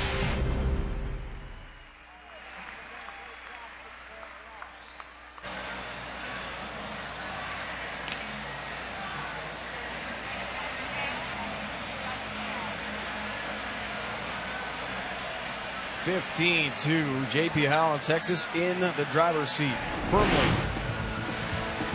J.P. Howell has been in control with his slider. The Pontiac high-performance moment as he is just painted with his slider. Left-handers and right-handers, he's controlled the left-hand side of the batter's box with his slider, and it's been a big part of the game, and Vandy has really struggled to adapt to that. 14 strikeouts on the day. Yes, you look up on the board, there's 16 base hits and 15 runs, but this game dictated by J.P. Howell.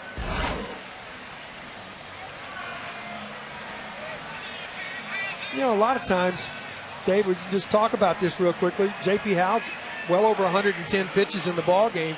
You would think at this point he's got 119. He might go to the bullpen in this situation, but he really must feel well. He's coasting right along. There is activity in the bullpen. See how it goes here. Caesar Nicholas will lead things off, 8th inning for Vandy. Behind Howell, new right fielder Nick Peoples, freshman out of Round Rock, Texas. Round Rock High School. Aren't many non-Texans on this roster.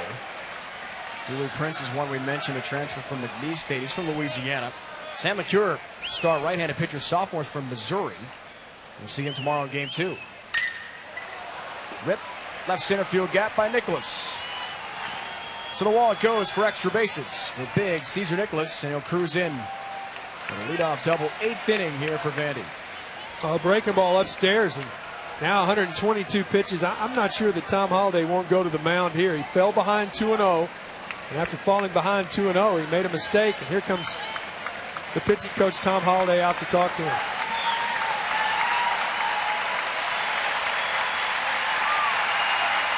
Looks like that's it for J.P. Howell.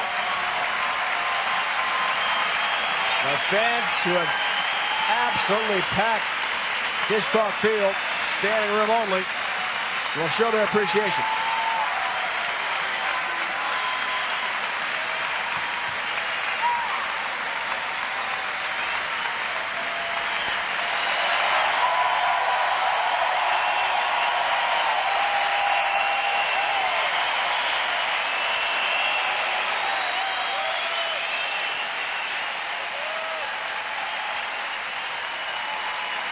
Brilliant performance tonight.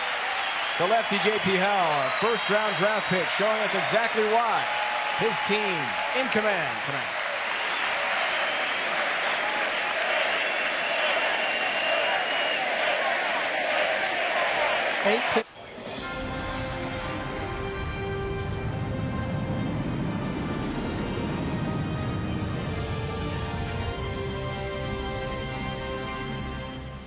Back in, Austin Baxter trying to greet the brand-new pitcher Kyle Yates with a base hit. Does just that in the hole. He is aboard. Runners at first and second now in the 8th with nobody down. But the moment belongs to the left-hander J.P. Howell, the junior transfer from Southern California, now Texas Longhorn. Told us last night took about a year to adjust to the lifestyle. Austin from where he had been in Southern California. But as the 31st overall pick by Kansas City, in all likelihood, he told us last night, hey, after the College World Series, hopefully it's a win, but then I'm thinking about pro ball. He has to. Well, that high pick, this could be his last ever appearance in Austin. You're right, and if you drafted it that high in the draft and you want to play professional ball, it's very difficult to pass up. You got to take it. Grew up in Sacramento, California, lifelong Oakland A's fan. And told us from 3rd grade on, he had dreamed of being drafted by a major league team, and someday playing pro ball and perhaps off to the majors. With stuff like that, you really have a tough time doubting his eventual goal. Been a forgettable night for Garza so far. Yates comes in and gets greeted with a base hit. Now he falls behind 3-0, and activity going on in the Longhorn bullpen again. Buck Cody, the left-hander, up and throwing. Missed on a 3-0 pitch. And Garza in front of the hometown crowd. A native of Austin is aboard. Bases loaded here. And a 13-run game. Yates making his 28th appearance on the season. Really has been a plus for Texas down the stretch. He's pitched a whole lot in the month of May for the Longhorns. And Salino single to right. His last appearance in the 6th. Reached on an error. And struck out in the 4th against Howell.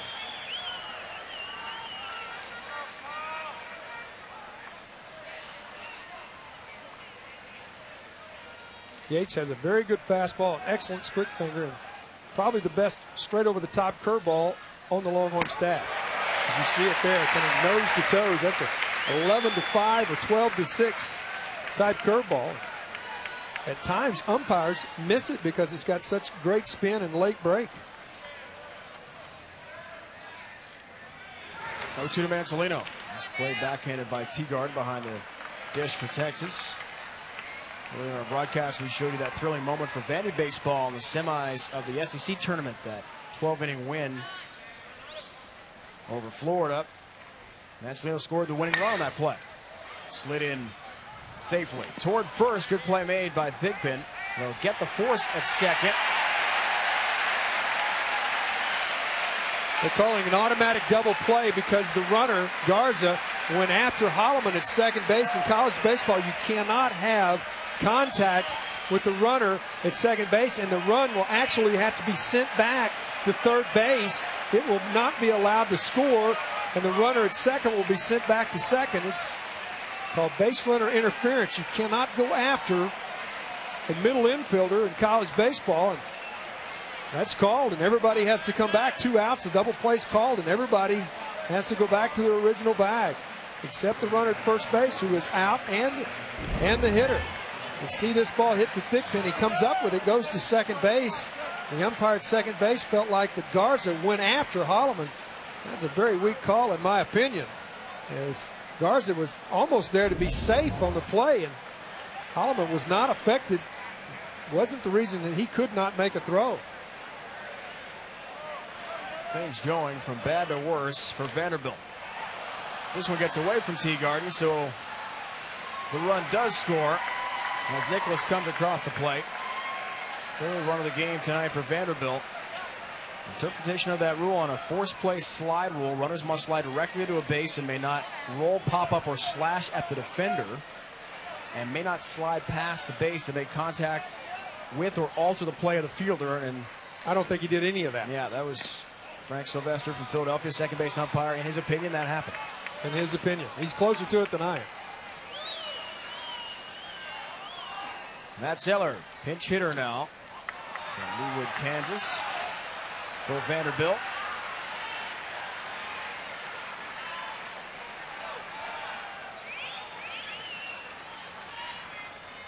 Baxter takes his lead at third. Zeller earns the base on balls. Let's go back to the double play call by second base. You can see a different angle here. The throw comes down to second. Garza, to me, was sliding straight into the bag. The throw carried Michael Holloman, the shortstop, to the inside a little bit because of the throw. I do not believe that Garza, the base runner, did anything intentional on the play, but second base umpire felt like that he impeded the opportunity for Michael Holloman to make a throw to first base. Good news, Aaron Garza. Tomorrow's a new day. It's been tough. Definitely forgettable for him coming home in front of all the hometown crowd. The winner of Austin, here's Matt McGrainer, pinch hitter now for Vandy. But tomorrow these teams will go at it again in game 2 of the best of 3. Got to win 2 to get to the College World Series in Omaha, Nebraska. In case you're wondering, the pro rule by interpretation on that slide play, runners are allowed to roll, pop up, slide aggressively into a pivot man on double plays as long as they can reach the base. So it's much different in pro ball. Much different. When in college ball, no contact allowed. Home plate collisions at all. None at home, none at second. In pro ball, no rule at all. Anything goes. Great to the big hero in that SEC semifinal win over Texas we told you about that propelled the Commodores to the final against South Carolina. And the SEC making that tournament is a very big deal. So the year before, getting that far was sort of the launching pad for this Vandy program's success. Yates trying to put away McGrainer. High tight. Well, that was the launching pad that kick-started this team. Won 47 ball games, or 45 ball games, 45 and 17 at this point. What a great year, and Vandy's not done. Toward short, sliding play, Holloman. Long throw in time. Beautiful play in the hole. What a night's been for Holloman at short. With a bat and with a leather. Score at 6-3. What a gun across the diamond. To Thigpen and playing a time, 15-3.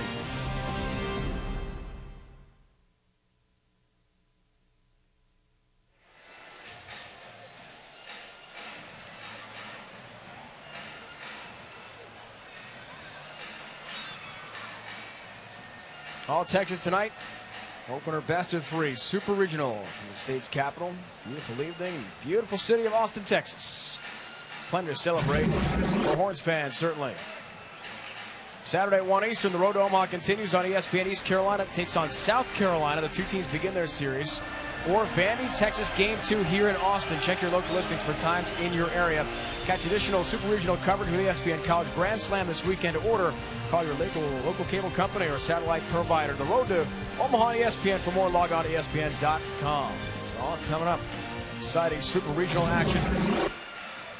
Pirates and Gamecocks in that series. Commodores and Horns in this one.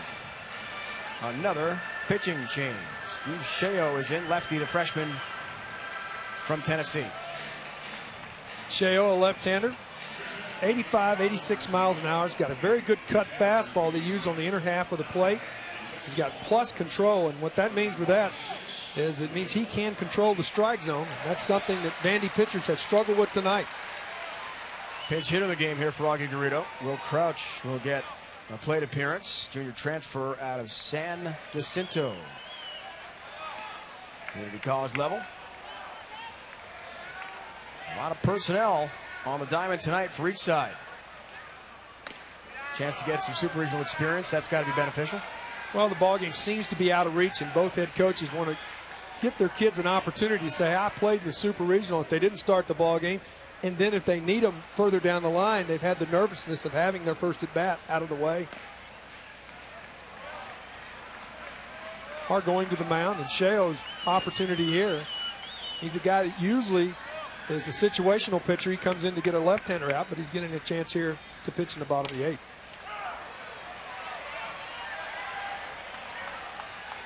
More defensive changes for Vandy. Matt Zeller stays in the game after his pinch hitting appearance in right field.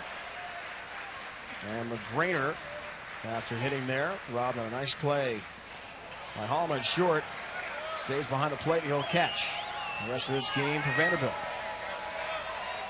Crouch the hitter, another Austin product from Westlake High School. Produced some incredible talent, huh? Football and baseball. Very good high school program in the state of Texas. Not seen Houston Street in this game. The finalist for the Golden Spikes Award as the nation's top player. He is their ace reliever, but with a lead at 12 runs. Very doubtful we'd see him get work this evening. Street, yet another Westlake product.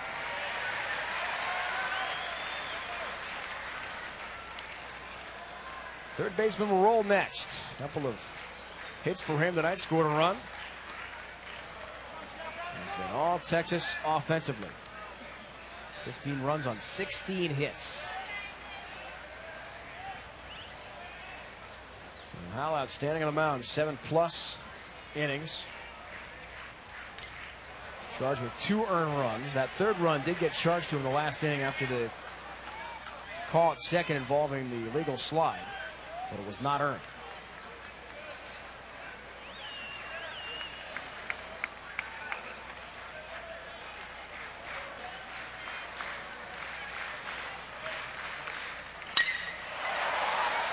Roll puts a charge in it towards center. Richardson puts it away for the out. Back to Dave Repson in the studio. Okay, Dave, thanks a lot. Don't forget, top of the hour on ESPN2, Jared Weaver, NCAA leader in wins and strikeouts, first-round pick of the Anaheim Angels. He will lead Long Beach State against Arizona. That is up next. And look at the year that Weaver had. 2 of just the 15 200K seasons in college baseball, nearly as good as Mark Pryor in 2001. In fact, in some instances, better, guys. Look on Weaver. Dave, he is outstanding. Like his older brother. Pretty good bloodline there going. A pretty good bloodline. He has got an outstanding arm. That ought to be an exciting ball game to watch. Both teams do know each other. They have played a 3-game set throughout the year. Weaver 6'7", 205. Wiry physique, say the scouts. Long, loose, really square shoulders, long arms. They really like delivery. All the mechanics that Jared Weaver offers. 12th overall pick by the Angels. He says he's a tough competitor, too. A lot of confidence. Could be a frontline major league starter someday. It's quite a book.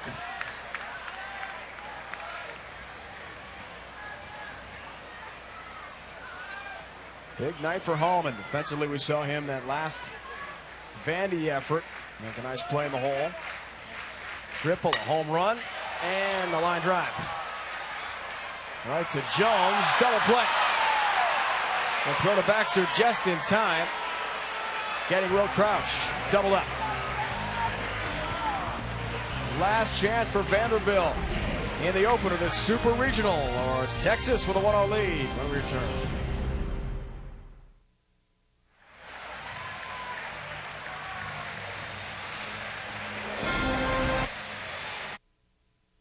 NCAA Championships on ESPN. The Road to Omaha is brought to you by Tag Heuer. What are you made of? And Eagle One wax as you drive.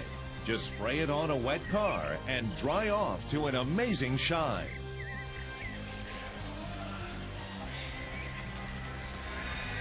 Picture perfect night for baseball weather-wise, and I think the Hook'em Horn fans, young and old, partner, have reason to be very pleased. They've taken advantage of Vandy's pitching staff tonight. 16 base hits, 15 runs. J.P. Howe was just magnificent on the other side. That's why you have such a separation. 15-3 as we go to the top of the ninth inning. And I guarantee you, this Vandy club, if you and I have talked with them all day yesterday and today, this ball club will bounce back tomorrow and be ready to play. Kyle McCulloch, brand new pitcher for Texas. Freshman from the Houston area, Bel Air High School. For Hallman at short, for Thigpen, plenty of time. McCulloch right over the top, good young right-hander. He's making his 25th appearance. He's got some good numbers. He's been the Tuesday starter for the Longhorn in the Tuesday games. He's got a good overhand fastball, a nose-to-toes type breaking ball, and a pretty good straight change. Pinch hitter for Vandy here, and Zach Simpson, a junior from Fayetteville, Arkansas. Razorback territory.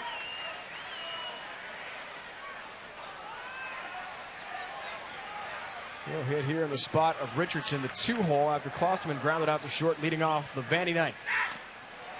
Inside corner.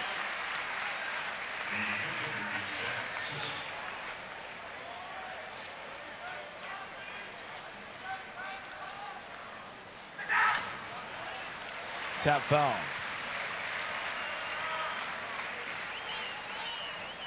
Tonight, Road to Omaha continues on ESPN2 as Arizona meets Long Beach State. NCAA Super Regional game at 10 Eastern. That's all coming up. I told you about Jared Weaver, 15-1 record, top draft pick in the first round of the Anaheim Angels. Really looking forward to seeing him in action. Toward third. Moreau, fair ball, makes a nice throw to Thigpen, scored 5-3. And Vandy down to its last out.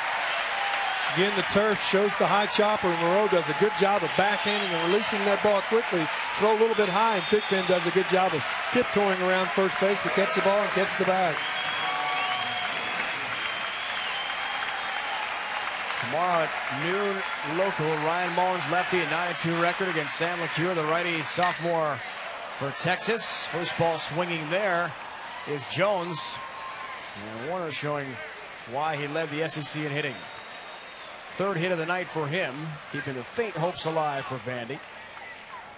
Here in the ninth inning with 2 down.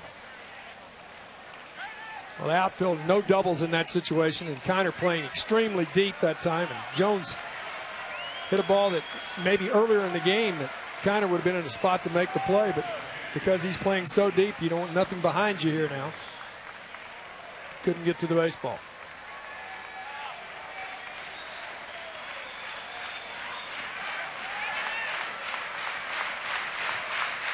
Caesar Nicholas, last chance for Vanderbilt. On the outside corner strike. Baseball tonight is coming up next here on ESPN. That's where we're headed after we wrap up game 1 of the Super Regional. Excellent pitching matchup tomorrow. Check your local listings. Game time in your area. Big hat. Waving and missing is Nicholas. And Vandy down to its last strike. Sending the baseball tonight in moments. Probably the last game ever on the mound for J.P. Howell as a Texas Longhorn. First round pick.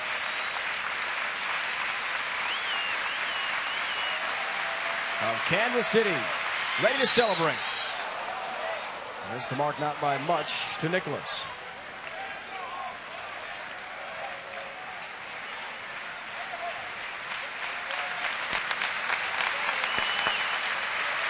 Fans want to see this one in. Trying to check his swing, did not. Says Gus Rodriguez, the home plate umpire, and that is game one of the Super Regional Best of 3. Keith Moreland, all Longhorns tonight dominant in every phase. They do dominate in every phase. J.P. Howell was just magnificent. He had great command of his slider. Inside part of the plate, got a lot of strikeouts, 13 of them as a matter of fact. In what should be his last game ever at Disch Falk Field in Texas. Time to celebrate. Hook 'em horns. They win game one of the best of 3. So our final is 15-3 tonight. Texas has the 1-0 lead. Vanderbilt plays for survival tomorrow at 12 Central. Baseball tonight is next. This has been a presentation of ESPN, the worldwide leader in sports. For more, log on to ESPN.com. For the entire crew, my partner Keith Moreland, it's Dave Ryan saying so long from Disch Falk Field, Austin, Texas. J.P. Howell, big night for the Horns. They win big. Baseball tonight now.